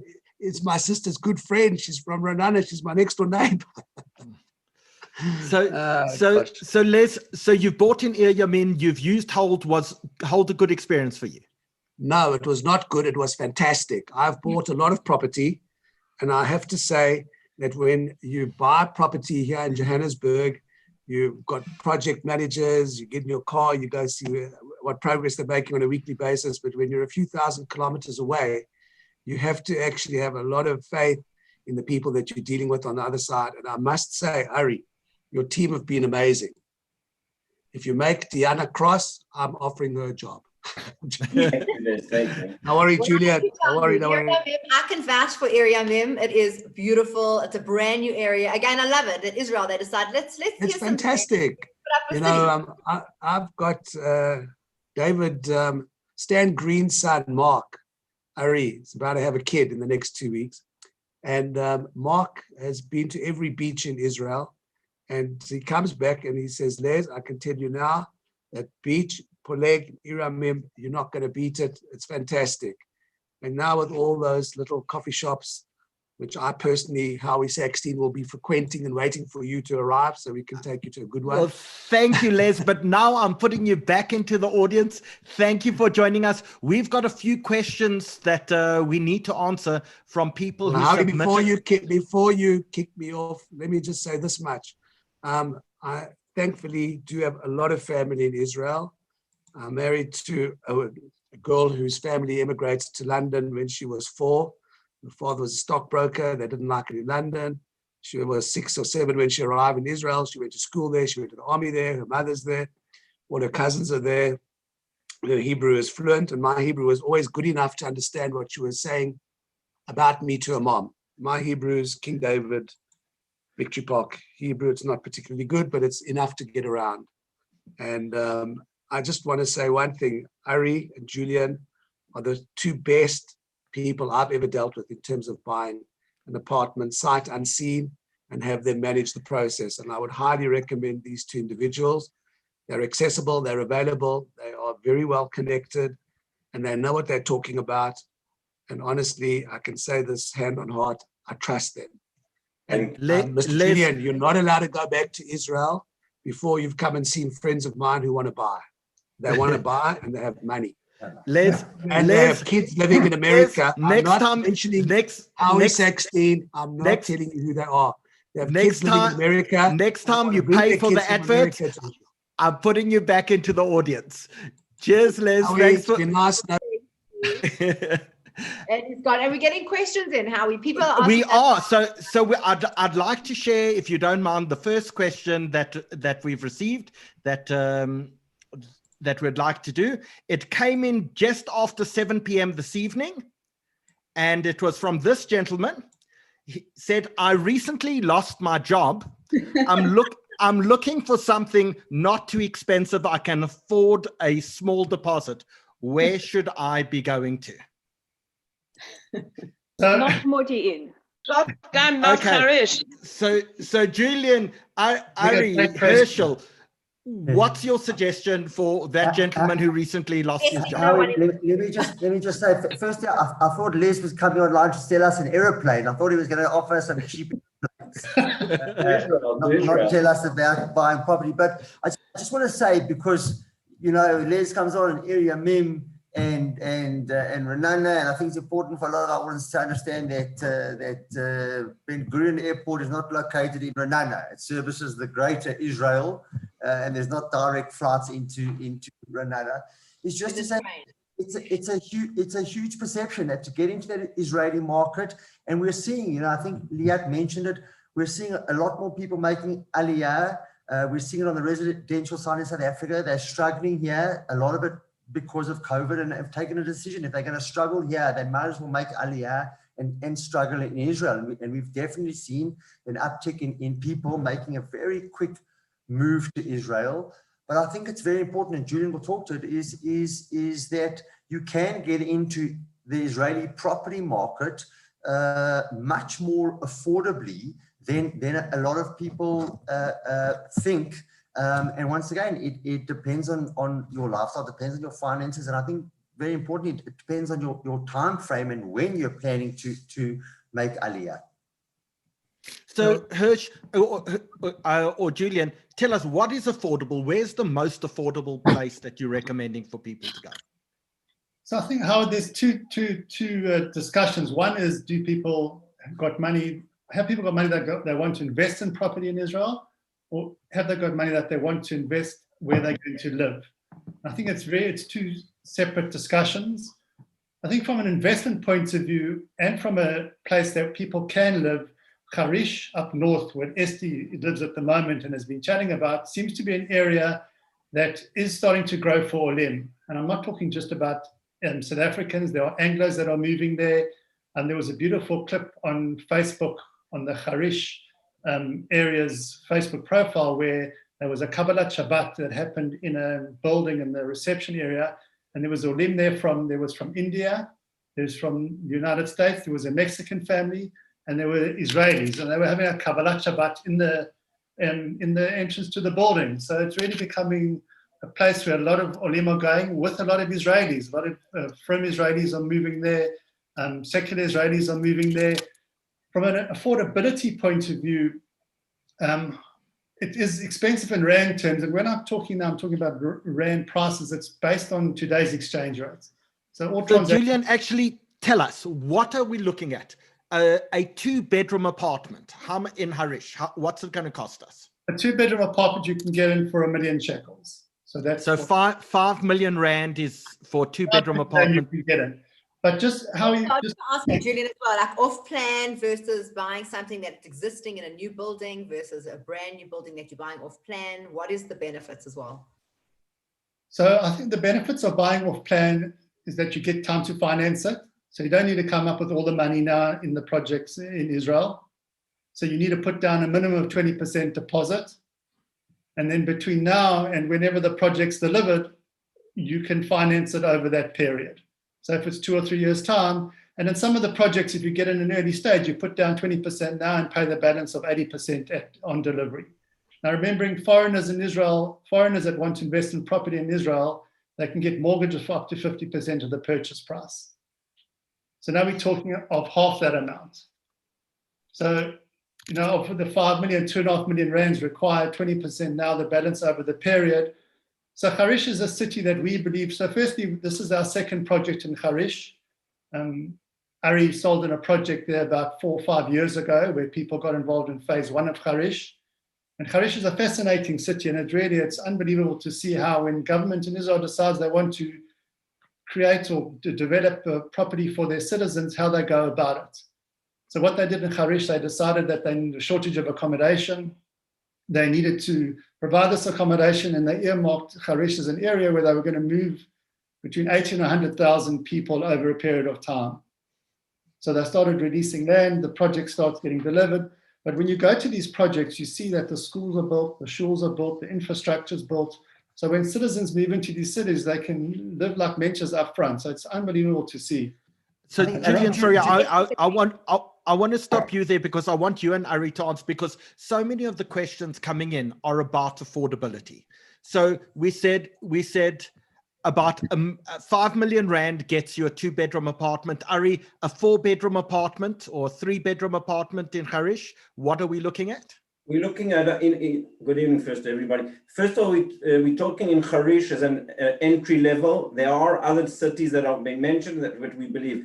Before I answer your question, Howie, the beauty of Harish is that a lot of people are comparing it to what Modi'in was 15 years ago. Also, if you look where Modi'in is, it's exactly the middle between Tel Aviv and Jerusalem.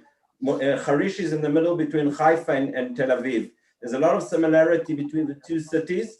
And in the long run, we really believe in Harish, not only us, they're talking of having over 100,000 people who live in Harish within 10 years.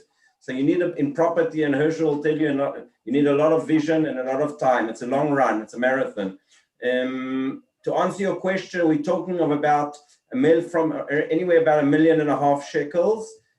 When Julian speaks about costs, we like to build in all the costs. Now, we spoke before about hidden costs. Normally, there are a lot of hidden costs when people buy property. We like to give, and not only we, the whole full price that a person walks into a deal, he knows where he starts and where he ends.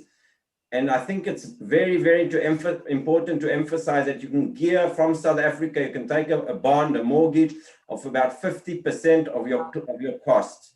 So people need to take that into consideration. If you're talking about 5 million, like Julian said, 5 million rand, currently even I believe a bit less, you only need to come up, not only, it's a lot of money, of 2.5 million within 2 or 3 years. That's why when somebody asked about buying on property on plan compared to delivered, it gives you a long run to come up with the money. And another point, if I may answer, is somebody recommended, I think it was Liron or somebody else, not to buy, the lady from the Liat, not to buy straight away from where you want to be. You think you want to be in Ra'anan, you think you want to be in Modi'in in Jerusalem. It's a very, very different when you land here and you see what you want to be. Nobody, like I always compare, it's belonging to one shul, compare belonging to another different community. From far, everything looks like Ra'anana's Ra'anana. Even Ra'anana's got different shuls, different schools, different areas, and rather get a foot into the market where you can put your money in. It'll take you time till you come. We know it's not easy, and at least you know you've got a foot into the market and your money is working for you. And in terms of capital appreciation, Larry, how is your money growing? So like if you buy an apartment today and it costs you 1 million shekel, is it going to go up in value? So like from an investment point of view? First of all, we can only talk about history. I mean, whoever talks about future, we don't believe in it.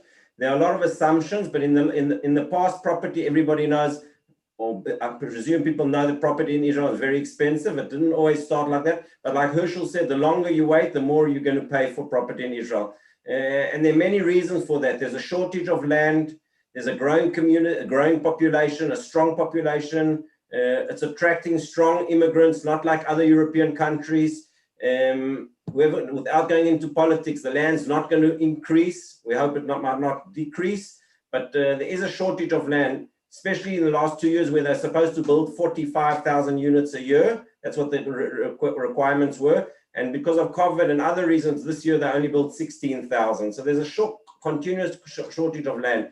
Prices are going up and have gone up on the past years. It's not a rental market. Julian might speak about it. It's not a yield market. It's capital appreciation. I don't want to throw numbers, but I think people know what apartment costs 5 years ago or 10 years ago and what it's costing today. Yeah, capital appreciation. Just add to those Ari's points. I mean, firstly, exactly. I mean, you look at Rolin or Moraine, I think was roughly 1996, 97. I mean, it's barely 25 years old, Moraine, and look where now. Julian will tell you some of the prices for a similar apartment that you can get for 900 or 1 million shekels in Harish is probably 1.8 or maybe slightly more in Moraine 25 years later. Number one. Two, I think very important, you know, if you're making Aliyah now, as Liat said, maybe look around, but many of the people that have bought in areas like Harish are really taking a 5 to 10 year view, that they're not making Aliyah now, but they want to get a foothold into the Israeli property market, and then over time build up that equity. And when they do come or they send their kids there, either their kids are going to be in Harish, or if they want to retire into a different area, at least they're building up equity in the Israeli property market, at an exchange rate today that might be very different tomorrow. So I think there are a whole host of different scenarios. And I think just lastly, you know, speaking about investments and yields, I think South Africans also need to get their head around, you know, yields. In South Africa, interest rates are high, inflation is much higher than in Israel. So when they ask, you know, what kind of yields are we getting in Israel? And we're talking maybe 3, 4, I think 5% is probably a fairly good yield in the Israeli rental market, certainly in many areas. It's very different to what you're getting in South Africa. But remember that interest rates are very low, inflation is very low. So So Hersh, can we actually talk about interest rates? Because we said you can get a bond for up to 50% of the value. Yeah. What is the interest rate at the moment that Maybe people are Julian. paying on bonds? Sorry, Harry? In Israel. Yeah, in Israel. In Israel, the interest rates, it's not a straight answer because as in Israel, there's all complications. But with taking a mortgage out in Israel, the interest rate's approximately 3.75%. And you can take it up for 30 years up to the age of 80. So that's on average where interest rates lie. The rental yields are between 2.5% to 3.5%. After costs. After cost. And I how need to understand the cost of it. I want to unpack those a bit as well. So can we get one more question in, and then we'll come back and in fact unpack some of those costs. So let me quickly just share a screen. And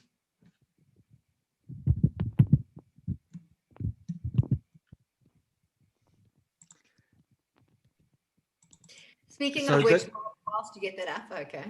sorry, so this question comes in from this gentleman. He says, I'm fairly from, and I'd love to live with other from people in the Holy Land. Where should I in fact go? How I think that question, I mean, that's one of the beautiful parts about Israel is that you're probably going to find in most cities in Israel a place where from people live. And right across the board, you'll find that there's from schools, there's going to be shuls and different kinds of shuls. And there is an amazing amount of tolerance besides what we read about in the press. But there's an amazing amount of tolerance because I mean, at the end of the day, I was in a taxi once trying to talk to the taxi driver, and he said to me, I said to him, listen, my Hebrew's not so good, I'm on Oleh Chadash. He said, listen, at some stage, us or our parents are all Olim Chadashim. So there is an amount of tolerance amongst Jews and the shuls that goes on here. But I think, you know, the from areas are typically, there's Jerusalem, and there's some really exciting developments going on, not only in Jerusalem, but on the outskirts of Jerusalem. So, I mean, that's the obvious choice. There's Beit Shemesh. And Beit Shemesh, it's amazing to see what's happened there because it went from Beit Shemesh and then there was Aleph, Bet, Gimel, Dalad, and now Hay. So Beit Shemesh is growing exponentially. And there's some great opportunities. We have a project in Beit Shemesh Dalet. There's an amazing opportunity there. So Julian, talk to us about prices in Beit Shemesh. Beit Shemesh, you can get into a property there, probably about 80 square meters for 1.2 million shekels.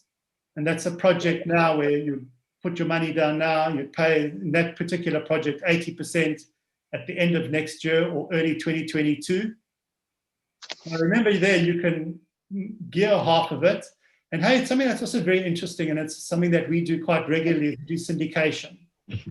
So people that want to get into the property market, let's say in Harish or Beit Shemesh, and they don't have all the funds. So we've done it with people, three friends. Recently we did one, 3 friends had a bit of spare cash. They went into a property syndicated in Harish, so it was a 1 million shekel property. They had to put down a total of 1 million rand each. Of that, 400,000 rand was needed now, and then another 500,000 rands needed at the end of next year. So although it's 1 million rand and it's a lot of money, you can get into the property market with 400,000 rand today in a syndicate. So it's not, although it is expensive and the apartments are small, you're on the index. You've got money in the property index in Israel, and as it goes up, so does the value of your property. So Herschel, let's talk about how, in fact, you take money to buy these things. Does it come out of your investment allowance? Does it come out of your discretionary allowance? How do South Africans pay for this sort of thing? How we have actually a combination of both. Especially that's the beauty of buying off plan, whether you're buying Harish or you're buying, they've also got development in Tiberias further north, is that a 1 million rand gets you roughly 200,000 shekels. You're buying for 1 million, you've got to put 20. Sorry, just to clarify, Hersh, you've got 1 million rand as a South African that you're allowed to take out, no problem, no. That's on an annual basis. So you've got this annual discretionary allowance, which is not your investment allowance. Your investment allowance is a 10 million rand allowance. And once again, a very small percentage of South Africans have available for them a 10 million rand investment allowance. And that's really the beauty about buying off plan, depending on how long it comes on stream. So let's assume you've got 1 million rand, and let's just round it up to 5 rand to the shekel. You've got 200,000 shekels available. You can take that 200,000 shekels out legally through the Reserve Bank, and that's your 20% payment down for the first tranche of your apartment. And then depending on how soon the balance of your payments, and let's assume you are going to take a 50% mortgage. I see that there was a question there. Will your mortgage cover will the rental cover your mortgage payments? And in fact, that's what the whole does is just make sure that the rental does cover your mortgage repayments. So if it needs to be a little bit less than 50%, they'll make that recommendation to you. But then when you put down your next 20% next year or in 6 months' time, that's potentially, if it's in the same year, you've got to have, you can then take it out of your investment allowance. But generally, you find that you're able to use at least one, if not 2 parts of your 1 million rand allowance to virtually fund at that level almost all of the 50% that you need. And then you've got to top it up with costs. And then the balance will come out of a mortgage, unless you're going to put the whole thing in cash, which then generally you're going to have to use your investment allowance. So Herschel, that's very similar to the question that the next person asked us. He said, I'm busy for the next 4 or 8 years in a low-paying dead-end job that's going nowhere. I want something I can rent out as investment and maybe one day make aliyah, but it must make me a return or an investment. So this gentleman seems to be busy 4 to 8 years, not quite sure what he's doing, but he's clearly got something. So how do we work out this calculation? Let us say no current intentions of going on aliyah, but would like to get a hold in the Israeli property market, maybe a holiday home for future, but willing to rent it out. Help walk us through the calculation of how you do something like that. Jules, I'm going to work firstly how I'm glad it was a picture of Joe Biden and not me on that dead end 8 year. I'm relieved about that. Julian, can you help us with the answer? Herschel, you or Julian? Sure. So I think the Aliyah, as I mentioned earlier, I think the Aliyah story, if you're going to be between 4 and 8 years, if that's your plans for Aliyah, my recommendation is get involved in an investment. So property that you're going to put some money down, get onto the property index and worry about property, I think supporting what Liat said, worry about a property when you're going to make Aliyah, because you don't know now what schools, what shuls, make the decision there. 4 to 8 years is a long time. So how you get involved in property in Israel is, we find the biggest opportunities are in projects, because typically across the development, the building industry, property and projects have done better over time than buying all properties that exist already. So in these projects, as we mentioned, there's Harish, there's areas. So let us, for example, take Les Mattison, who we just saw. Now, Les isn't necessarily interested in schools or things like that. He wants somewhere where he can see the beach. So how much does he put down? He wants to rent the place out. He wants to cover the bond. Work us through practically the shekels and the cents. Tell us exactly how it would work. I add all of that. So Howie, I think, to see the beach in Israel is going to cost you. We're talking about 4.5, 5 million shekels. Then you're seeing the beach. That's for something how big? Sorry, Julian. So that's probably about 150 square meters. But remember here, you're seeing the beach. Israel, there's a limited amount of space of property that you can see the beach. Now, it's very different to people that, I'd rather focus on something that's a little bit more affordable. So you can get into the market, as you mentioned earlier, for 1 million shekels, for 2 million shekels. So that same principle of price, Howie. So whether it's a 2 million or a 5 million shekel apartment, typically how it works in these properties, and let's refer to Les and his property in Iramim that he mentioned, when he got involved, it was still off plan. So what had happened, there's a bank, there's a building and a developer that wants to sell a new development. In order to do that, the developers in Israel need financing banks. So they have to have a banks that finance the project. So the first 20% deposit that gets paid, and I think this is key to investing in property in Israel, that money doesn't get paid to hold, it doesn't get paid to the developer, it gets paid to the financing bank. And once that money is paid, the investor gets a bank guarantee. So key to investing in property in the projects that we represent and that we develop, all funds that are paid, you get a bank guarantee for your money. So that's first and foremost. So basically, Julian, sorry, just saying what you don't get on a second hand, if until delivery, you're buying something much more secure. And I think it's very, very important for people who are sitting abroad, like you said, 3,000 miles away. It's very important to know that you've got coverage for your money or security.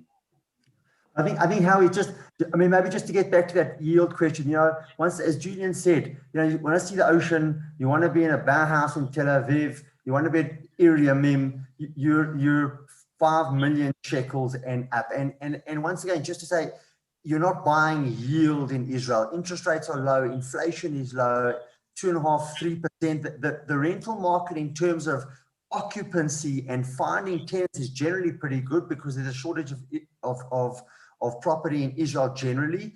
And first time buying in Israel, people buy far later than they do in countries like South Africa and America just because of affordability and earnings. But when you're buying in Israel, whether you're buying a holiday home or you're buying to get a foot in the market or you're buying to make aliyah, you're not buying for yield. You're buying for capital return, and that's where you get the opportunity in buying off plan. Most of the developments that Hold have marketed that we've been involved in have often been in phases where they've been in Kfar Yona, which is near Netanya, or Iramim, where it was phase building 1, building 2, building 3. And I can tell you that in each phase of these developments, the price from phase 1 to phase 2 to phase 3 has gone up by between 5 and 10%, whether it's a little bit of building inflation or just the market. But you're really not looking at yields that are going to make this investment attractive. The real opportunity plan, by the time it comes online, you've got some appreciation, you've been able to space your cash flow, you're putting in a tenant to cover your mortgage costs. And then I think as Nikki and Benita have alluded to, The other part about buying directly into the Israeli market, especially off-plan versus buying through a company like Whole, where they project manage, is that it's not, things like air conditioning is not always standard. What we know to be a kitchen, buying an apartment with a kitchen in South Africa is not what a kitchen looks like in Israel.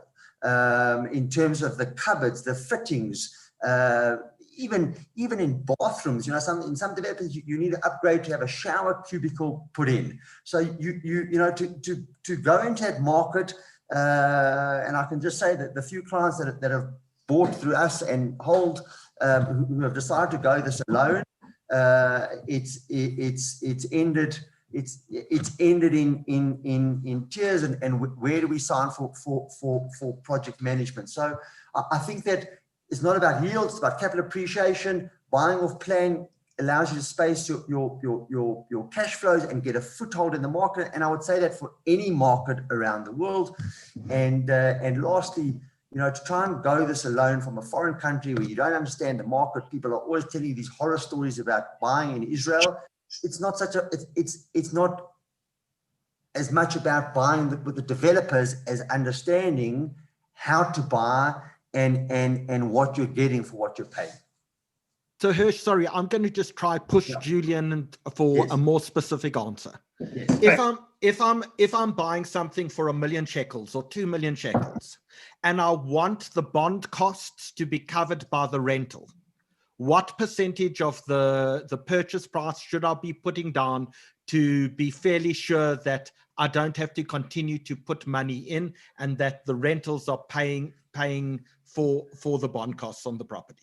So I would say in an area like Harish, you'd probably need to put down 60% of the equity and take a mortgage for 40%. In that case, I'm very confident that the bond repayments will be covered by the rental income. If you talk about an area like Jerusalem, then you can take, I would suggest that a 50% mortgage, the rental income will cover that mortgage repayment. And what about Ra'anan, Julian? So Ra'anan, you're probably going to put down about 45%. So you'll finance 55% and take a mortgage for 45%. Now remember, the more money that you put down as well, the more money you put down, the better the interest rate. So the banks will give you a slightly better interest rate because they've got a little bit less risk. So anything between 40 to 50% of your purchase price, if you put down, you can take a mortgage and equity of between 50 and 60%. And someone's asking what would a 3-bedroom cost in Ra'anan? Because I know obviously there's a big range in scope from Harish to Jerusalem to Ra'anan. What would a 3-bedroom cost run? It's about 2.5 million shekels.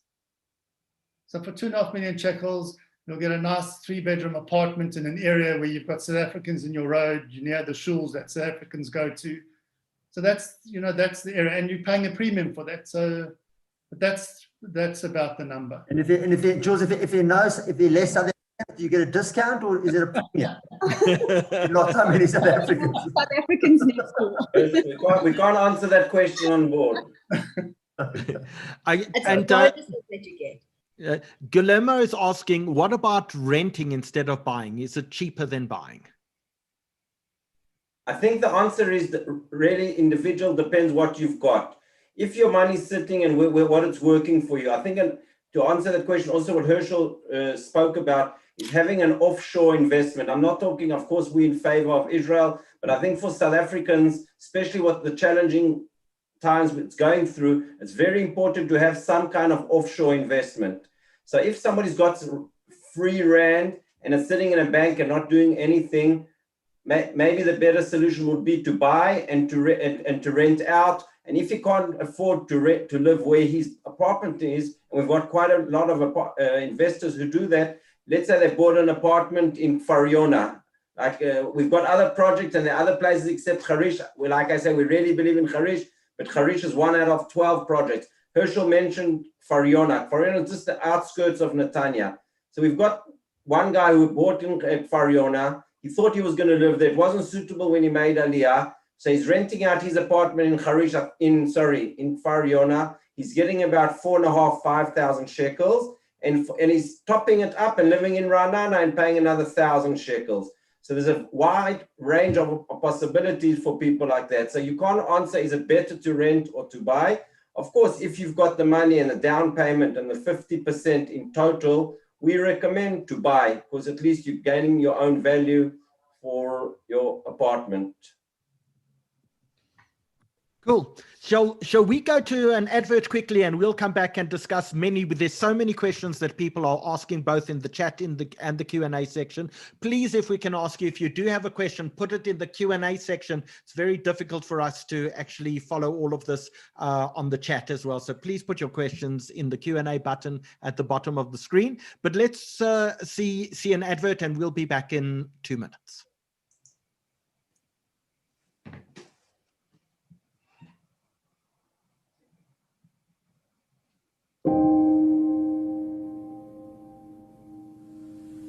Hi, Lucas. Hi, Lucas. Karen. And? Mia. Malibody, my name? Give me 5. How are you? I'm Lucas. My name is Hanya. Hi, Lucas. I'm Perry. Nice to meet you, Perry. Nice to meet you too. Can you describe your home for me? I mean, what was it like? Growing up, our home was a little bit chaotic. My mum was one of 13 kids. We lived in a very old, dilapidated house. Our home is in a simple, normal, standard home, 3-bedroom. He loves simple things. I don't. My family home was awesome. I was the Liat Lamaki, so I came 10 years and 8 years after my older sisters. Wow. We came from a hard-working family. Everyone muck in and get involved. Because I grew up with my grandmother. Yeah. So my grandmother had sisters, and then their kids lived with us. So it was like a whole big family of like 15 people, basically. What makes a house a home for you? A home is where two people, they tolerate one another. There's harmony, respect. There's kids as well. My parents have retired, so they've now downsized and their home has changed. But it's weird how the feeling is still the same. You still go there and there's still lamb stew on the stove, and you can take your shoes off and lie on the couch. And I think that's what home's about, is our family, our people, and our pets. You enjoy it in your home? My mommy makes the best donuts. What could be nicer than a beautiful home, kids running around, beautiful noises made? I want a whole wheat donut. Whole wheat donut. Can you tell me what is your pet? I have a pet chicken. It's a lie. Just kidding. A house is not a home without coming home to your loved ones. Yeah, you know, and just seeing people smile when you walk through that door. That's love. That is love, yeah. Absolutely. Nothing like coming home. As the saying goes, there's no place like home. Exactly. Home really is about bringing people together. For me, home is a feeling, you know, it's made up of memories. Lucas, don't forget, I still want you to be Bafana coach. Thank you. What you said. Thanks so much, Lucas. Absolutely Thank brilliant. you. Great fun, Fancy. Yes. Yeah, and all the best to you guys. Thank you. Thank you.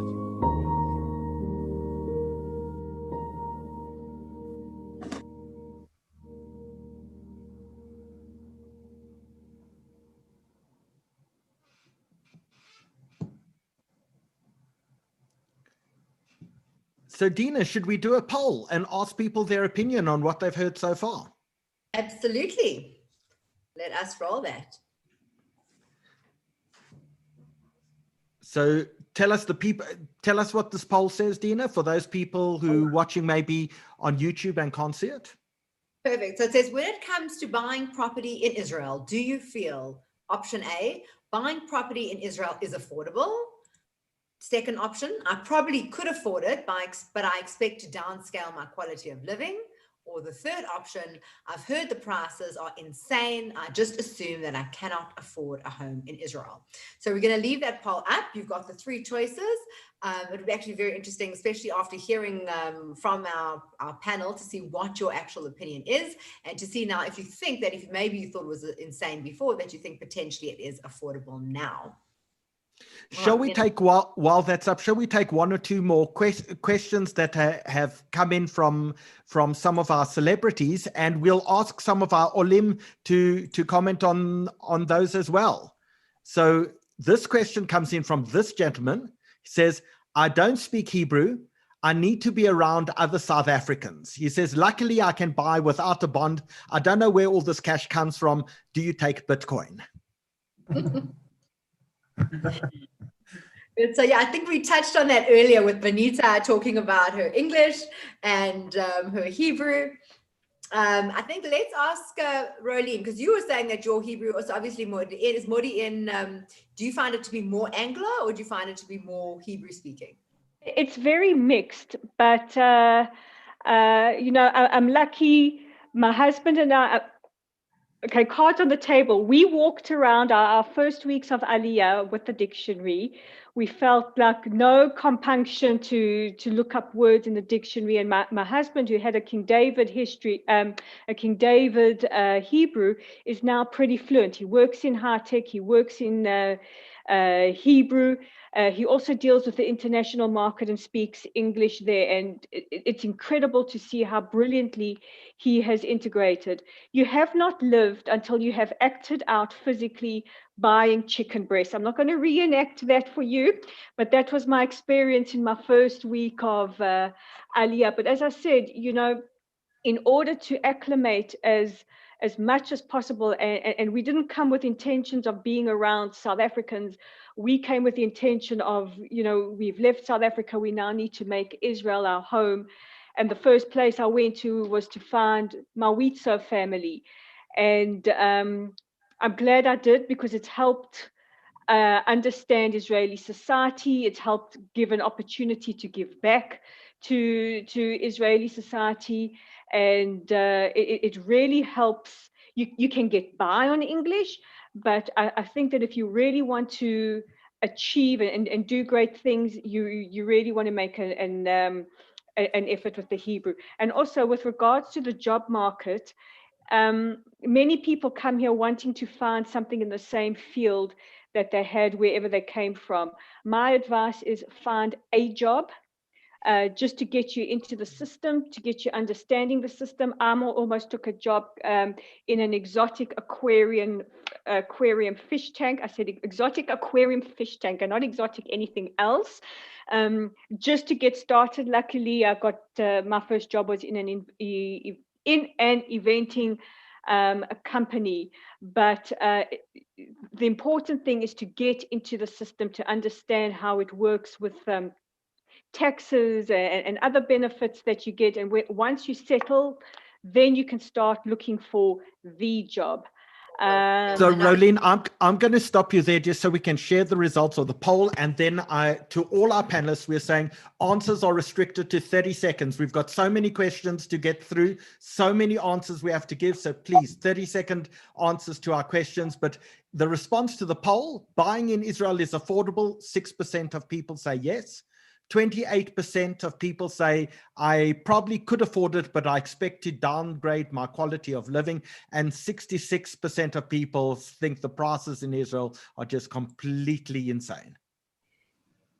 All right, so now I just want to quickly get to Nikki, because I want to ask specifically about your kids, because they got there when they were older, and you said they had a couple of sort of teething problems. What do you think that someone could have told you before you left that would have helped you?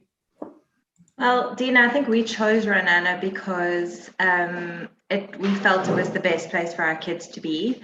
Coming here with teenage kids is not simple. They're at a stage where they've kind of created their friendship circles in Johannesburg, and they're coming here, and I guess COVID didn't help that at all. But I think in my case, I really felt it was worst case scenario, and that my kids were never going to be happy and they were never going to integrate, and each day was a struggle for them.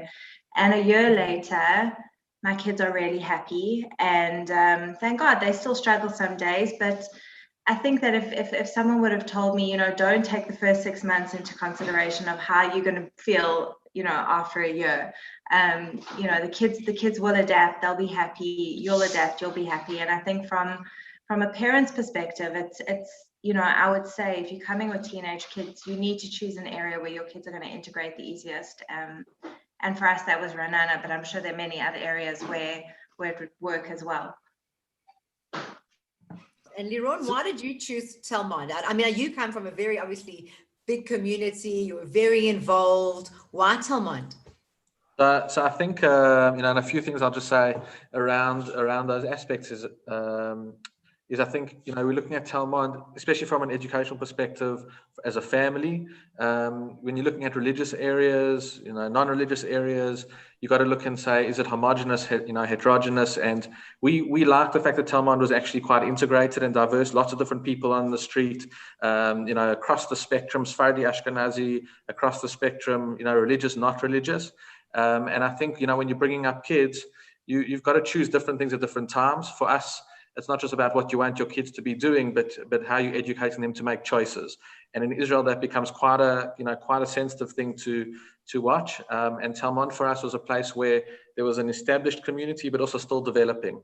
So for me, with respect to my previous role, it was a place where I could find myself just as a regular person, but also find a place to contribute, So I've actually landed up doing more teaching than I did over the last 10 years with like a share on the side. I did a career change. I'm working in high tech now, still related to ed tech and education, because, didn't, as Liat said correctly, you can't just leave it all up to the heavens.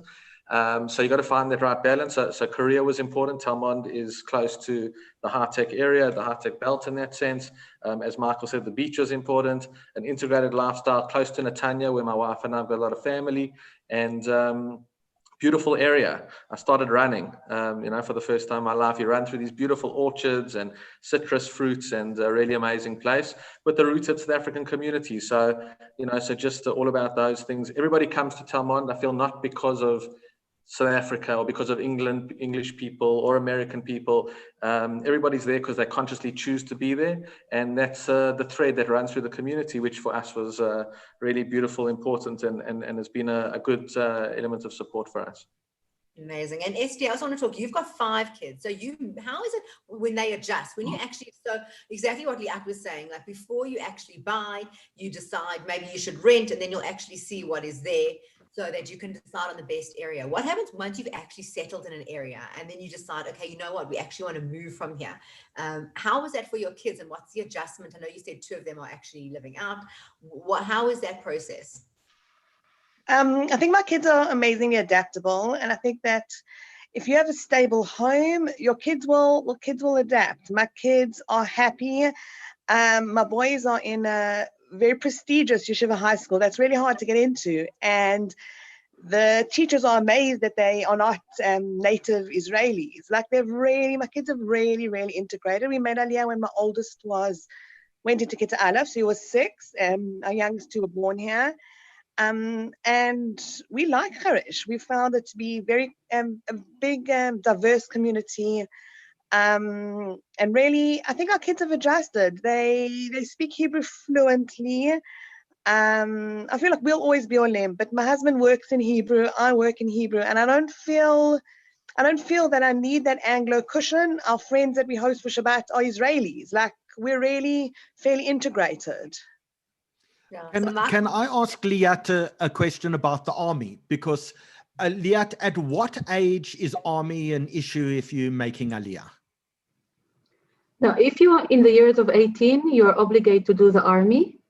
After 21, 22, it's becoming a question, like you can decide if you want to make the army or not. And after 27, you don't have to do the army.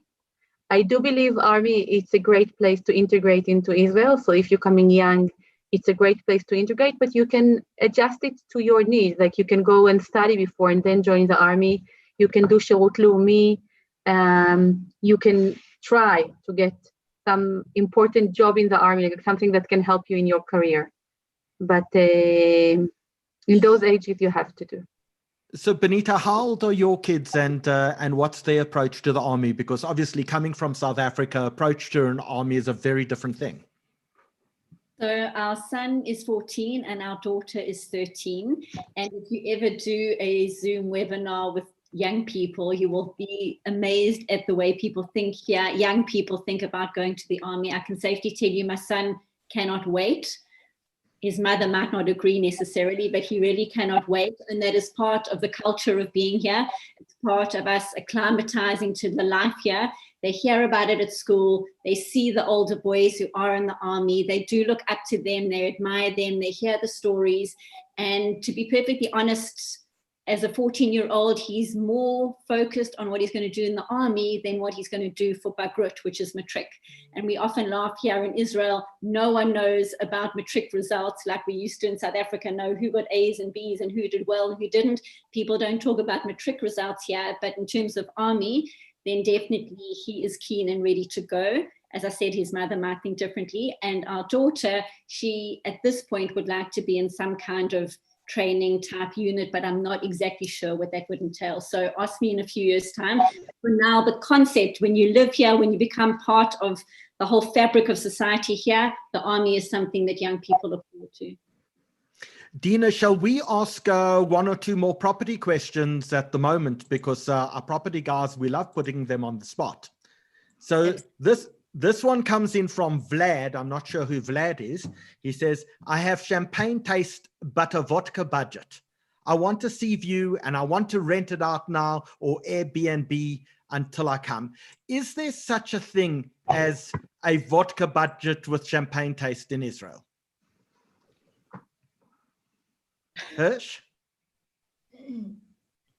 Julian speaking, I think, but there's no volume. So Maybe Julian, I'll answer until Julian comes on. Sorry. First of all, okay, Julian's online. Go ahead, Julian. Sorry, all right.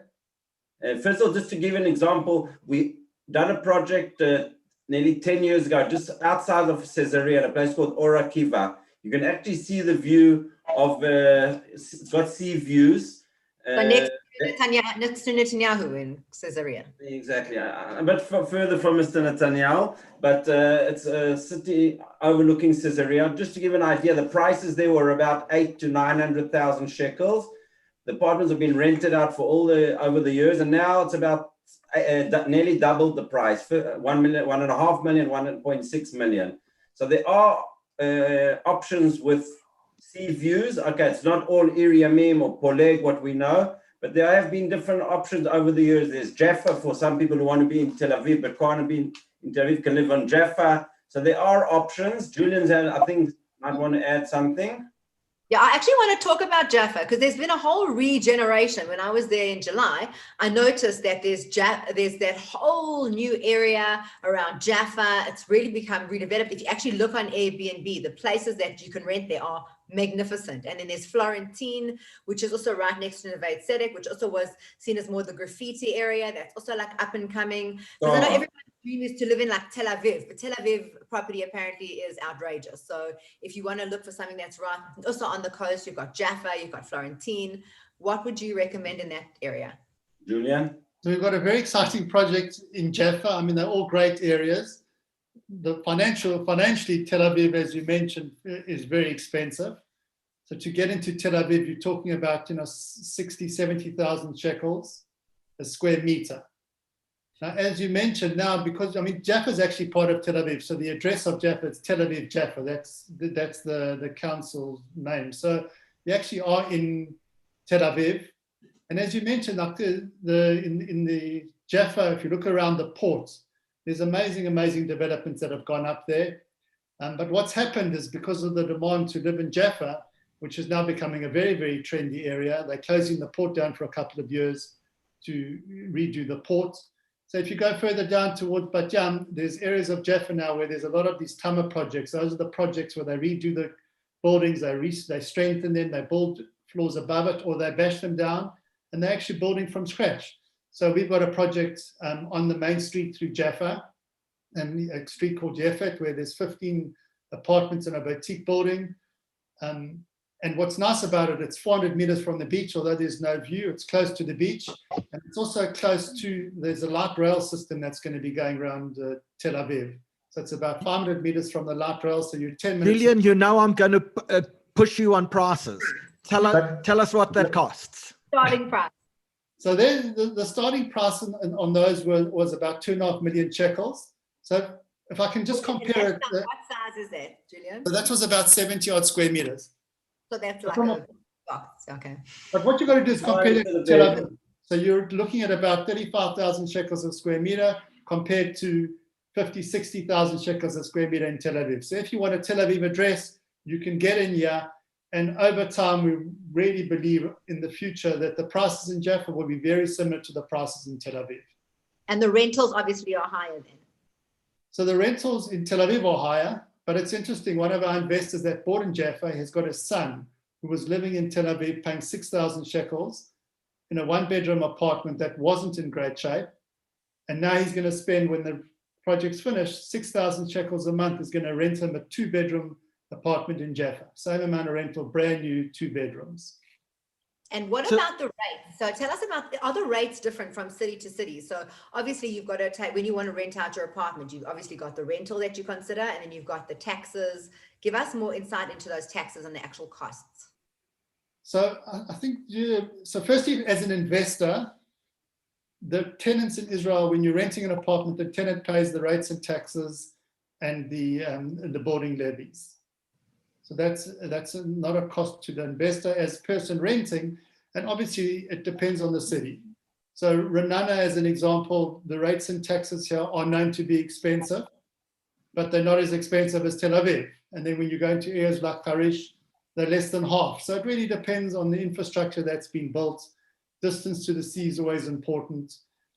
So it does vary, but as an investor, it's not a cost to the investor.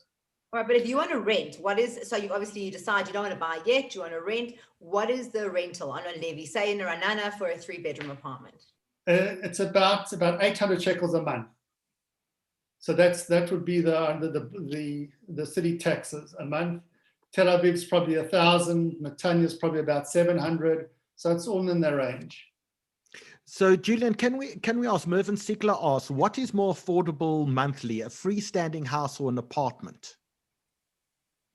I suppose it's difficult to answer because it depends where. So typically a building is a building because you're sharing the costs, but it's very difficult to answer that question.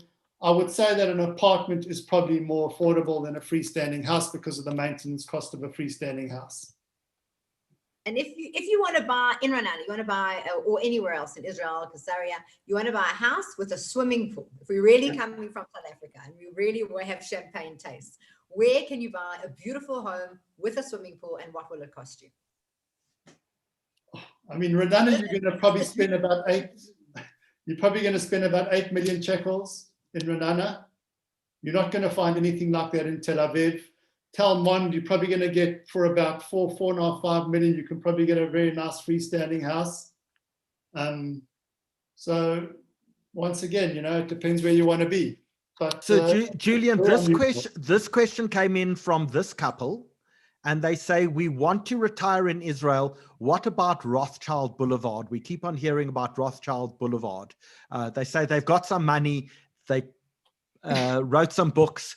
How much to buy? We keep on hearing people about stories about people buying penthouses on Rothschild. How much are they paying? So there was, I mean, it's just crazy. It's gone absolutely nuts. So 100 square meter apartment on Rothschild Boulevard, you're probably in for about 7 million shekels. Now, what gets crazy about Rothschild Boulevard is the building cost, your maintenance. So your levies are between, 2,000, 3,000, 4,000 shekels a month, just maintenance of the building if it's got a swimming pool. And then you've got your city taxes. So the penthouses, there was a penthouse that was for sale.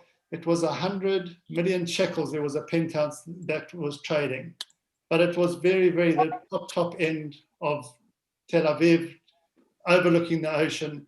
But once again, there's a market now. There's Americans that are buying properties now. It's fascinating to see. And it's going to be interesting to see now with the election how it affects property prices in Israel, or if it affects property prices. But Rothschild Boulevard is one of the most expensive streets in Tel Aviv. So no, it's not next to the PR. Sorry? And I want to ask you, who's buying these expensive penthouses? And also, you mentioned that some people are actually they're not even coming to Israel to see these properties. They're buying from a Zoom call or whatever. Who are these people that are buying these apartments? So there's fascinating. I mean, I was telling Dina we've got an amazing project in Jerusalem. It's not Rothschild Boulevard, how I'll get back there, but in the center of Jerusalem, where they started marketing it about 6 months ago. We've sold some units in the project, but they've recently sold 3 penthouses to Americans that have not seen the properties. They haven't been to Israel, obviously, and they've invested in these properties in Jerusalem. So I think, you know, just to add to that, I think most investors, most clients who've bought through our introduction into Whole, very, very, very few of them have actually been to see the developments or even been to the individual area. And I know it's exciting to hear about Rothschild, that doesn't go off and all of these areas, but just looking at your poll of the perception around how expensive it is to get into the Israeli market. If there's one message I want to send, and all of your people at Olim have said, manage your expectations and come here with a very different set of ground. If you can manage your expectations of where you want to live and how much you want to pay, there are opportunities to get into the Israeli property market now for the future in a very measured and, relatively speaking, affordable way. So, Dina, I know Esty has to log off in another minute or two. So I do want to give her an opportunity, because Esty, you are in the most affordable section of the market. Give us your thoughts about people who considering Aliyah or considering the option. Is there something you would recommend? Are you guys happy there generally as a family? Where else would you consider going? Give us some parting words of advice to people who are thinking about it. So I would say that as far as Harish goes, it's affordable. If you think about what salaries are in Israel, then as a percentage of your income, Harish has rental properties that are affordable, as in you won't be spending huge amounts of money on property. As far as the community goes, we love it here. I love the diversity. Harish is a mixed city, which means that there are Chilonim, there are Datiim, there are Haredim. And there's definitely an environment of people are friendly, welcoming. As far as making Aliyah, it's something to understand is that it's not an Anglo bubble, and it isn't the soft landing that a lot of Anglos possibly want. But I think, for example, I've got I run a WhatsApp group. We have 40 Dati Anglo ladies here, and there are plenty of Anglos here. We just come with more of an environment, an idea that we want to integrate. So my best friends in Harish are Israelis. We host Israelis for meals on Shabbos, well, in the olden days. And for us, the success of Aliyah is working on integration. I accept that the medical system or the schooling system is different from what I'm used to. You asked someone earlier about the army. My oldest is 17. He went for his first army interview last week. And my kids accept that as the inevitability. And they expect to go in with a group of friends, whether they go through the yeshiva or whatever. And the idea is that it's just part of living in Israel, and the kids grow up with that. My kids grow up, in very much, we learn math and Hebrew, and we're fine with that. The biggest thing is to understand that it's not South Africa. And people talk about, wanting to have a pool. So we actually have a pool. We don't have, we have above the ground pool, which is big. My kids swim in it properly, like swimming strokes. And for us, we found that for Harish, we're not strangled by high mortgages because we have accepted that we're not going to live in as much of a cushioned place, but it gives us the opportunity to give our children other opportunities that we wouldn't have if we lived in a place where our rent or our mortgage was so high. That's just my perspective. We have no regrets. Esty, thank you so much for joining us this evening. I know it's a work day tomorrow. If anyone wants to get in touch with me, find me on Facebook. I'm happy to help. Have a good evening. Are you under Esty Levy on Facebook? Esty Lazer Levy, but yeah, Esty Lazer Levy. Can I ask you, post your Facebook name in the chat if you don't mind? And thank you for the offer of helping people. Okay, and we would love to see South Africans this side of the world. Batzlacha, have a good evening. Thank you. So much, Esty. Bye. Dina, Rolene tells me she also has to log off very, very soon. So if we can ask Rolene one last short question. In Modi'in, Give us in shekels or rands. How much are we looking at for a 1-bedroom, a 2-bedroom apartment, a 3-bedroom to either buy or rent? Give us more or less pricing so people can get some sort of idea. Okay, Modi'in, you're probably more price comparable with Ra'anan. There is a lot of development going on in Modi'in. I think if you're looking for investment properties or if you're looking for a time to buy, now is probably the chance. We're building our last major neighborhood before building completely stops in the city. It's also a green city. So if you're thinking about commercial properties and that kind of thing, just know that we have these kind of laws in place in Modi'in, and we're building a brand new high-tech, I hate to use the term industrial park, but a high-tech park. Rents, I would budget from about 4,500 shekels a month upwards. But I do think in Modi'in you are going to get value for money because the city is extremely well planned and extremely well run. Just on a few final notes on Aliyah, I agree with you, manage your expectations, do as much homework before you leave as possible. I'm also very happy anytime to either jump on a call or answer questions. Understand that in some stages you'll go back a few years in order to go forward, and Aliyah is what you make of it. You've also got to try and separate between fulfilling the Zionist dream and all that wonderful language and immigrating, because it is an adjustment. It is a tough adjustment. Some days are harder than the others. And yes, you get the tremendous rewards with, being amongst in the land of milk and honey, walking in the footsteps of our forefathers, especially here in Modi'in. We're in the footprints of the Maccabim. But it's a very, very personal experience to each olah or each oleh. I really do recommend you speak to as many of us as possible before making this giant leap. And if you do decide to come here, make as much effort as you can to learn the systems and to fit in. Thank you so much, Rolene. Sleep well. I know that on a Sunday, we work Sunday to Thursday, so that's why we're all flaking out. Exactly, it's a school night. Sorry. It's a school night. Thank you for always being so helpful, Ro. We adore you. Thank you. Deans, that you know, I can never ever refuse you and Howie anything. Thank you so much. Cheers. Cheers, guys. And so I know Nikki also has to go, Nikki Raz.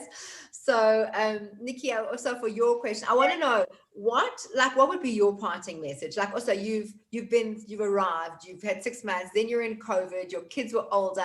So what would be how would you summarize your overall experience, but then give us the sales pitch? Because I think that is ultimately that you made Aliyah. So I think that Israel does an incredible thing to you. You arrive here and you have to completely reinvent yourself. And everything that you think you were, you aren't here.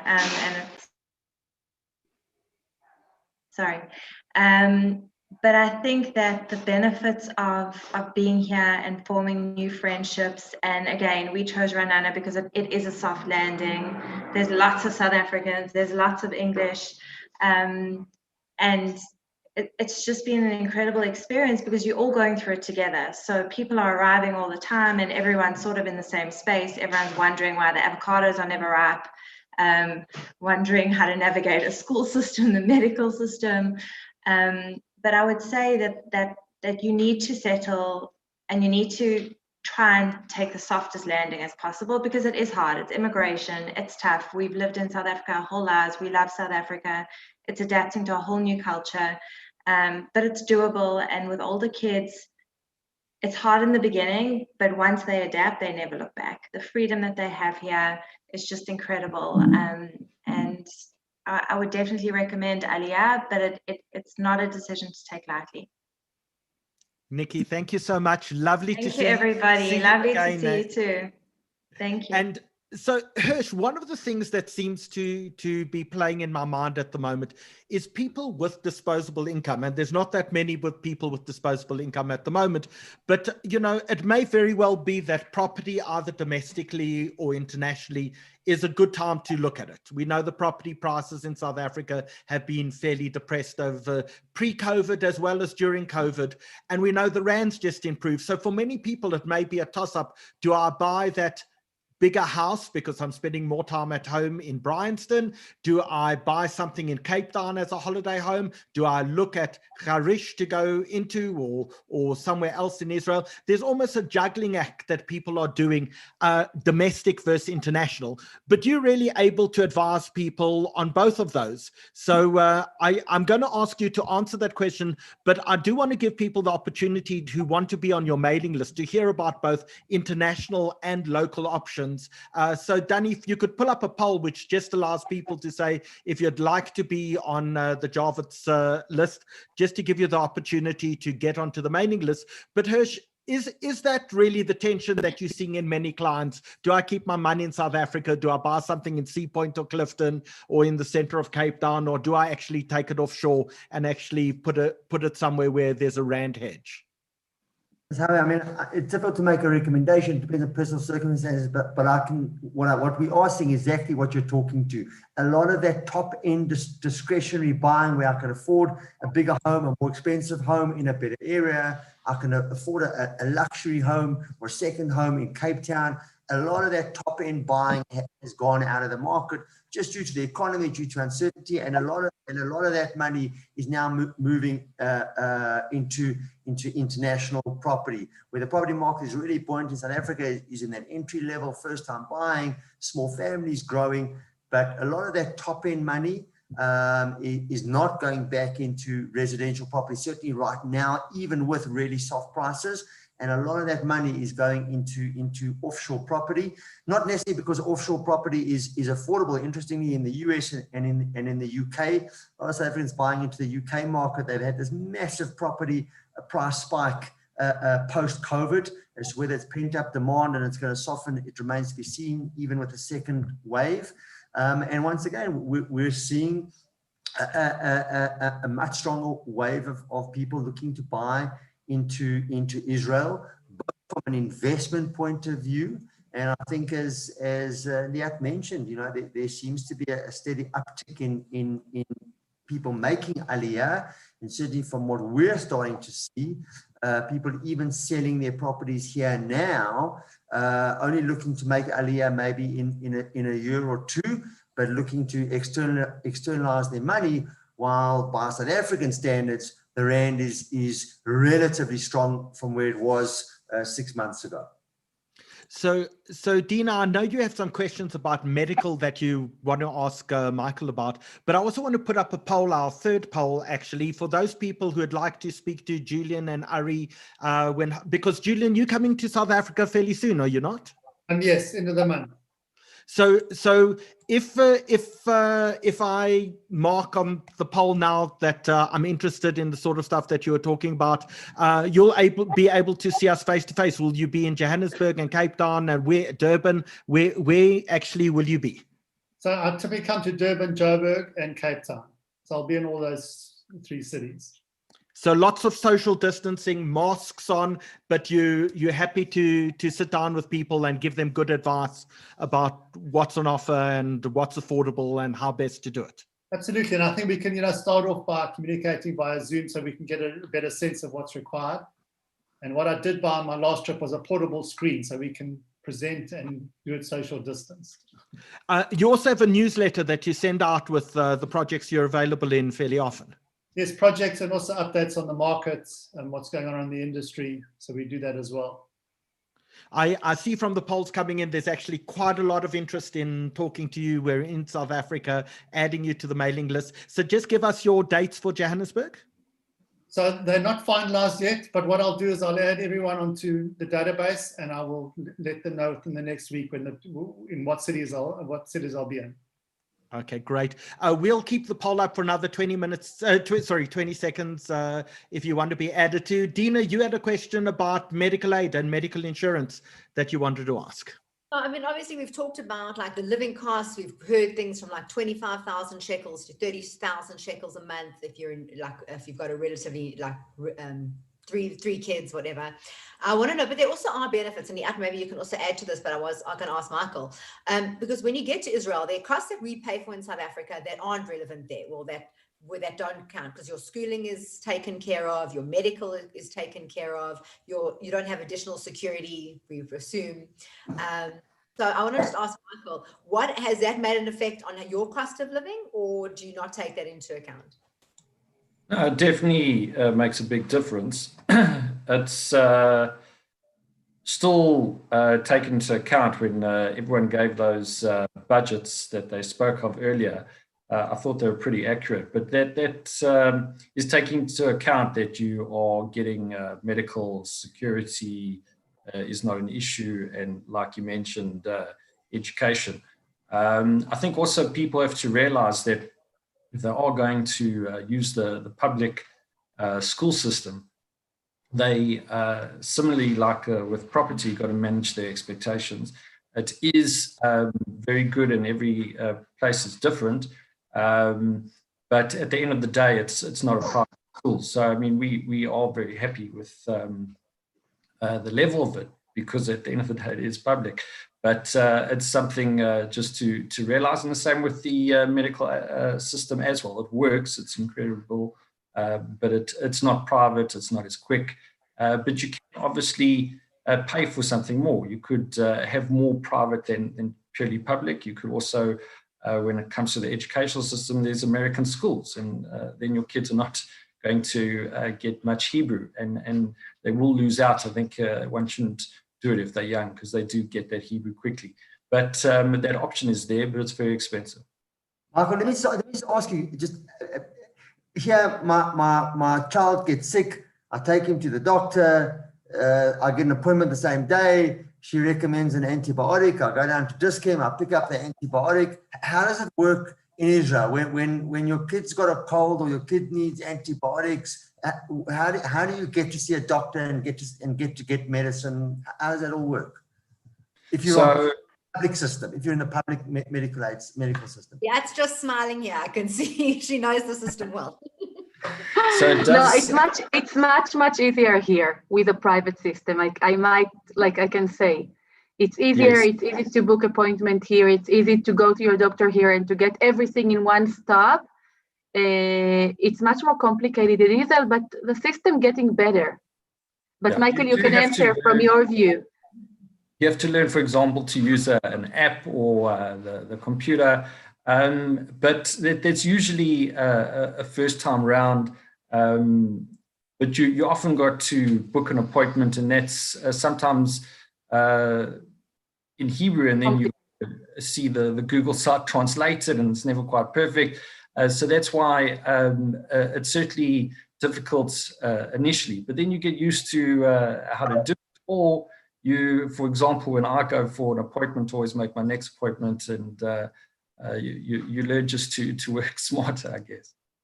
I think one thing that's very important, that the medical system here is, you're right, is improving, but it's also much cheaper than the South African medical system. Aid, medication, insurance. I think it's a big argument for the pro of Israel. I would like to add, Herschel, as you ask, you can book appointment like for today for your doctor, but your doctor working very specific hours, sometimes not all the day. So you might miss him for the day, and you need to go to another doctor and to book for tomorrow. And then you can actually get a script and go and buy your medicine with a discount because you have the insurance, and that's it. But if you need an X-ray or you need another test, you need to book that test or check or something else. It might take you a few more weeks to get, or months, to get MRI or to get a specific doctor that you want, a specialist. It's not so easy as you have in a private system, but you can get everything under the public system. Under the basic, sorry? You let your kid sniffle for a few more days before you have to think about the doctor. You're usually telling them stay, maybe tomorrow you will feel better, and then we will go to the doctor in Israel. Israeli kids are tougher. So Dina, we going to... If I can just give one a very quick story. Yeah, Benita, yeah. Herschel, I just wanted to give you a very quick story. My son, when we first got here, fell at school. They called me. Julian was in South Africa. I had to go to Mayer Hospital. My Hebrew was still in Ulpan stages, and they checked him from head to toe. And when I say head to toe, from urology test to allergy down to the bottom, I wanted to go, I'm sure it's just a bandage, but they checked him so thoroughly. And after 3 excruciating hours in English Hebrew, they charged me 0 shekels. Klum. It was excellent. Dina, we're going to end in 10 minutes, and we're going to try to get through as many questions as possible. But before we ask our final few questions, there's something called Jerusalem Spirit, which is one of the developments that Holt is involved in. Is that right, Julian? Yes, it is. It is. And I'd like to talk to the ad, but it's location. So Danny is busy pulling up, I believe there's a PowerPoint presentation that you're going to just quickly run us through. Yeah.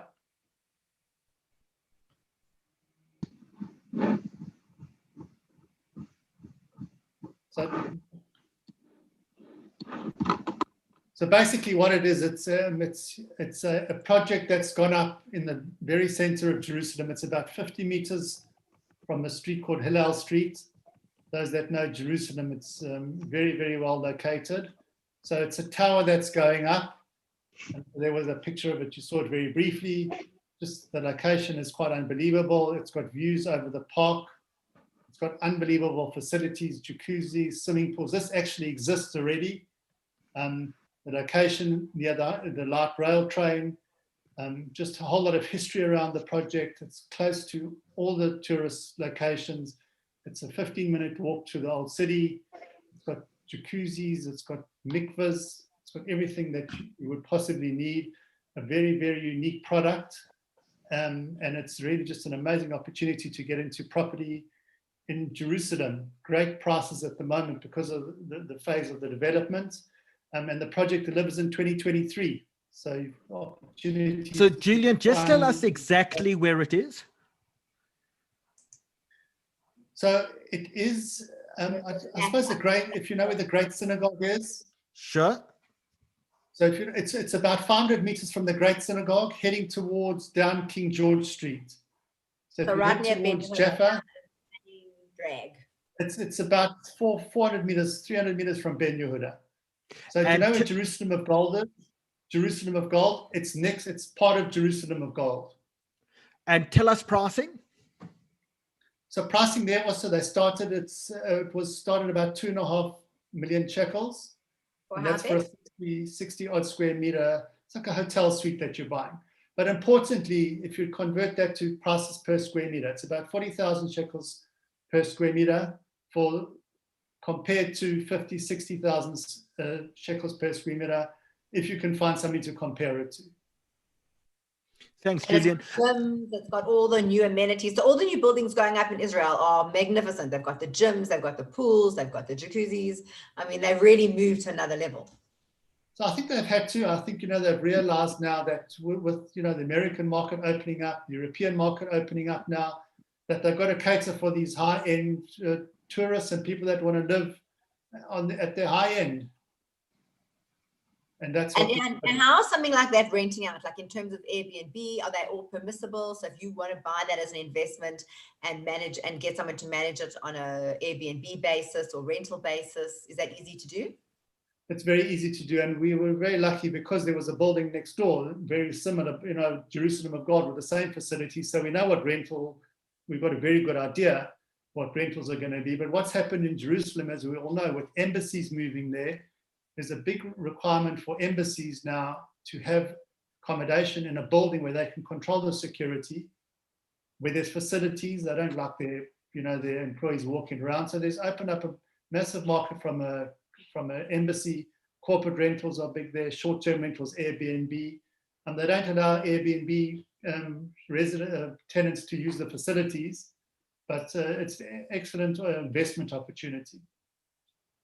So Dina, in our last few minutes, I want to talk about retirees, because there've been so many questions about people who are considering retiring, older people going to Israel, and maybe Liat, you can assist us with some information relating there. Okay, so first of all, people asking me how much I'm gonna get and from which age, and it's a very complicated and specific. Like we need to explore it with each one separately with our Aliyah coordinator, because it depends when they have been born and exactly in which date they're gonna make Aliyah, and then we can consider how much Israel going to support. I think it's important to understand that the basic support that Israel is giving is to live a very, very basic life.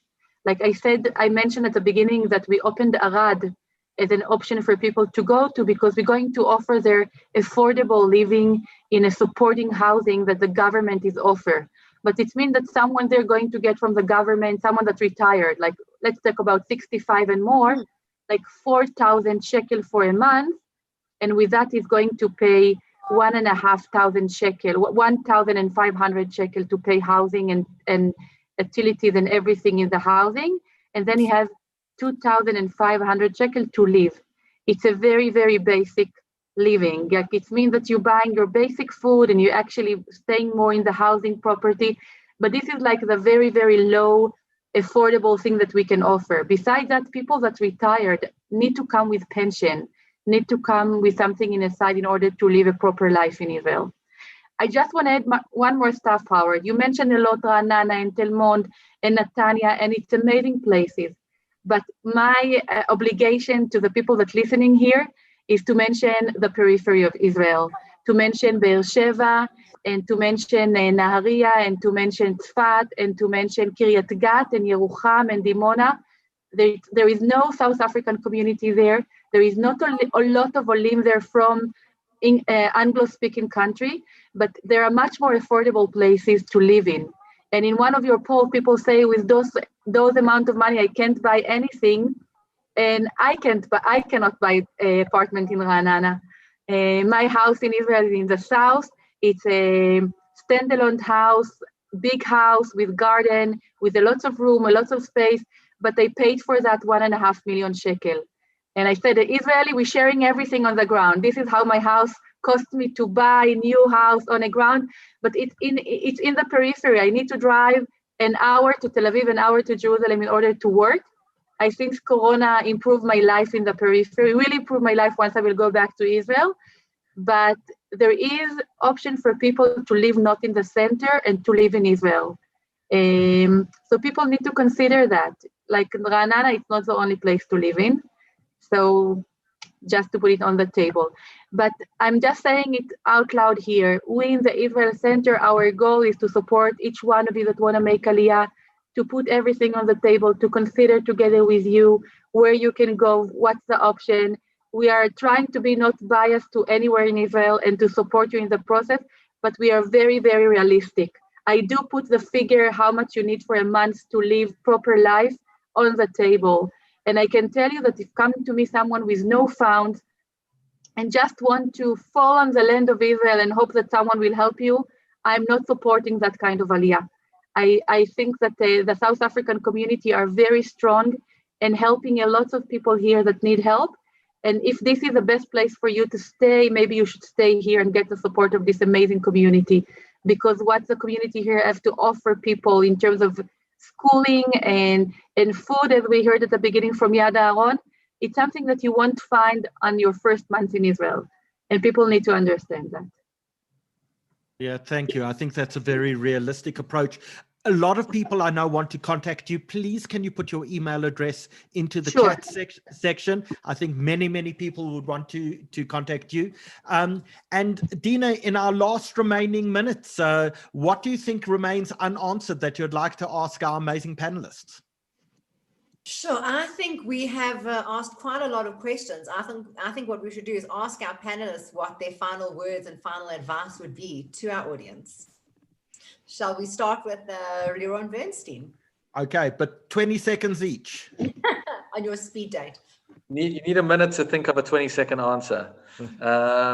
So firstly, just, Les shouted out for the property guys. I want to shout out for Liat. She runs the Israel Center with the skill of a brilliant CEO, but with the care of a caring mother.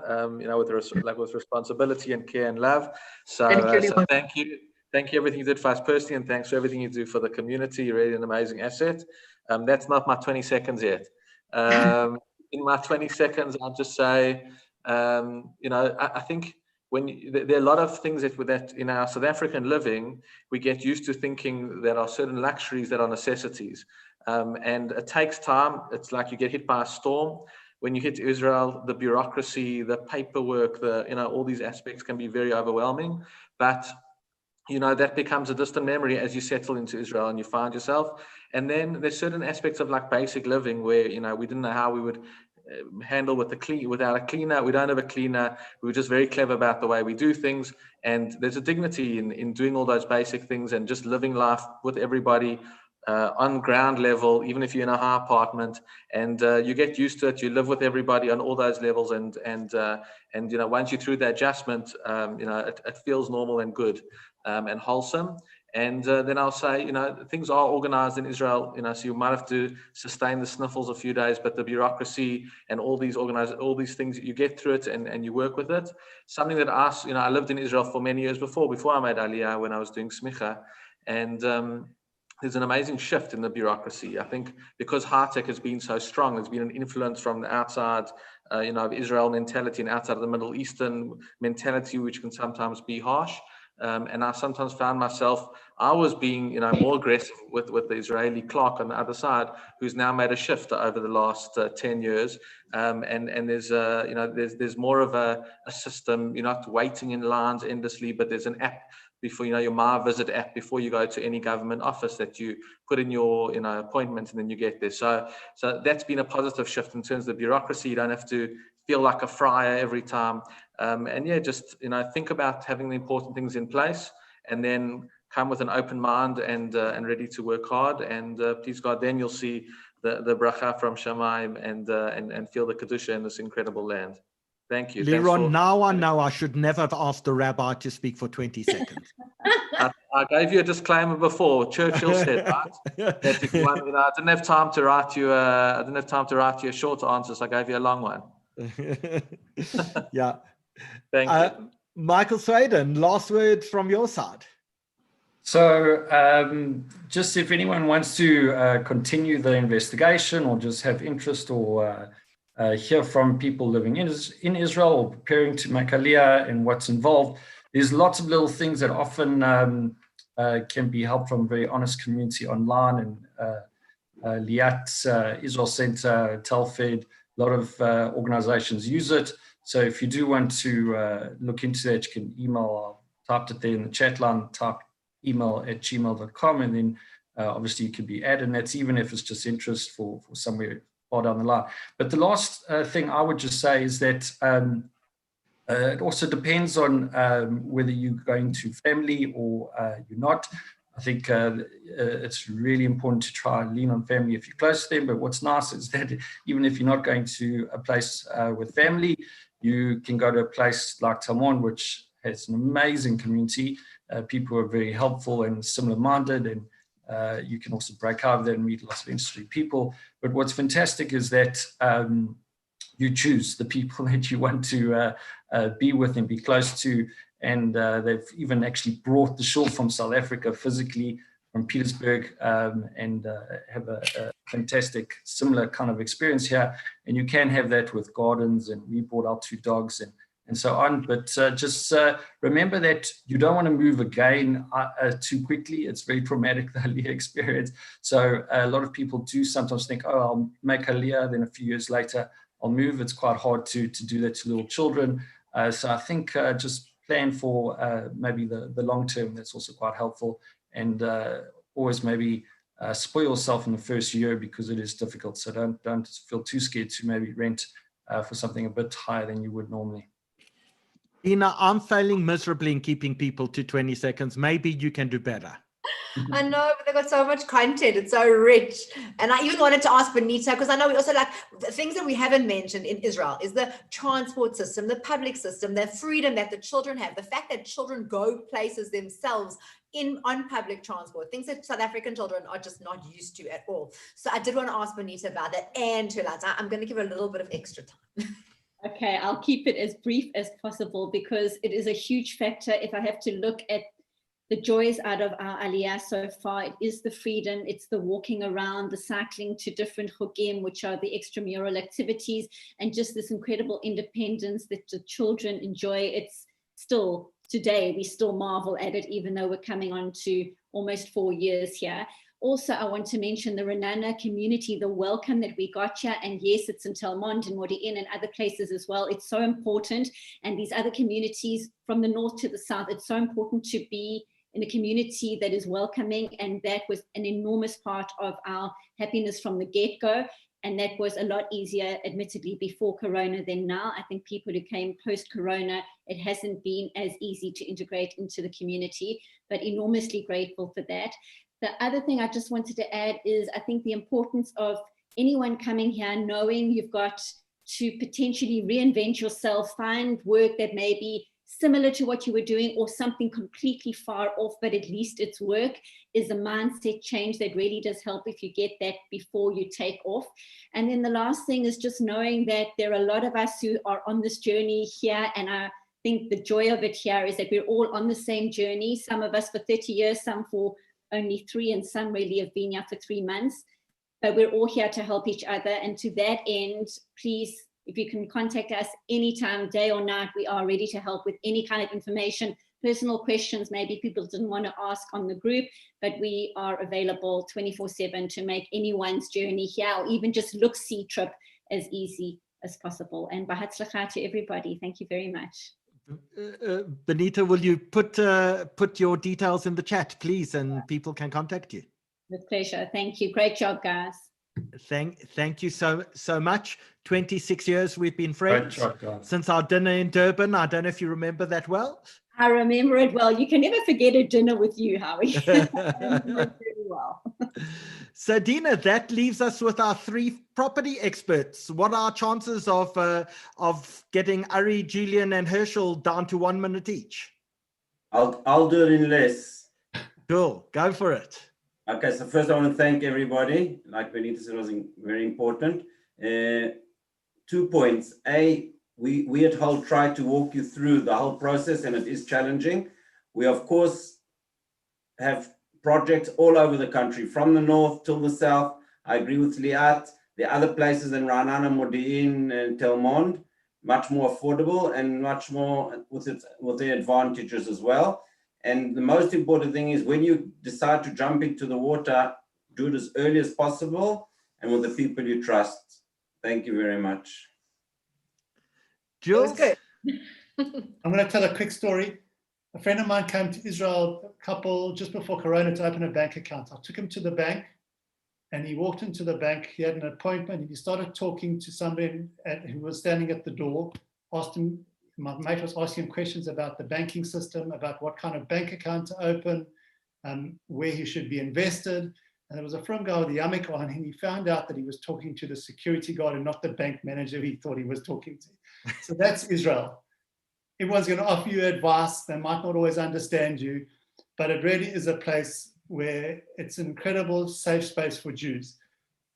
From a property point of view, I think, as Ari mentioned, we're here, we'll take you through the process, we'll get you invested into an investment property, into a home in Israel, and we'll do it with trust, as Ari said, to be trusted. Jules, please put your email into the chat so people can contact you as well. We'll do so. Thank you. Thank you. Which means, Hirsch, final word goes to you. Thanks, Howie. Listen, great panel. Just to say, we've been working with Hold for what, Ari, 6-7 years. We've never had a client come back. We've attached our brand name of 50 years to theirs, and it's been very successful.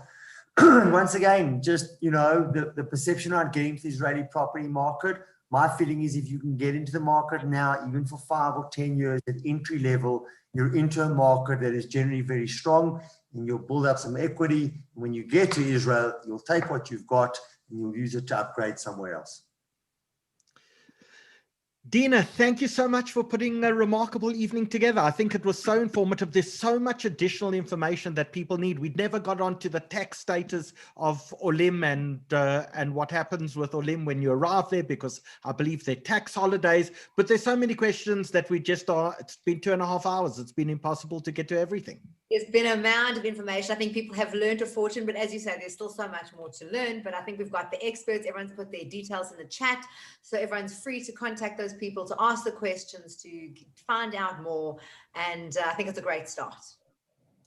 A great start. We will see everyone again next Saturday night, where we'll be telling the story of the rescue of Ethiopian Jewry. The first time that Black people were ever taken out of Africa, not in chains, but to freedom. So please join us 8 p.m. next Saturday evening. Have a fantastic week. Until then, thank you all for joining us this evening. We'll see you in a week's time. Good night. Yes, good night. Thank you. Thank you. Thank you. Good night. Thank you. Well done. And also feel free to put comments in the chat if you still want to. Thank you, guys. And thank you all for participating. You're all awesome. Well done, Dina. Well done, Howie. Great job.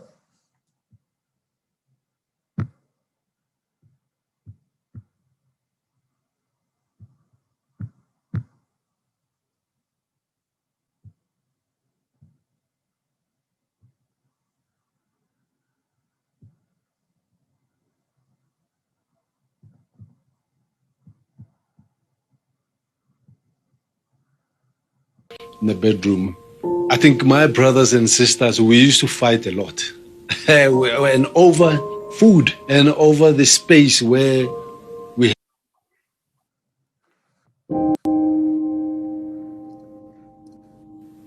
My family home is in Deep Kloof, Zone 4, where we've shared a 4-roomed house with my parents and 10 siblings.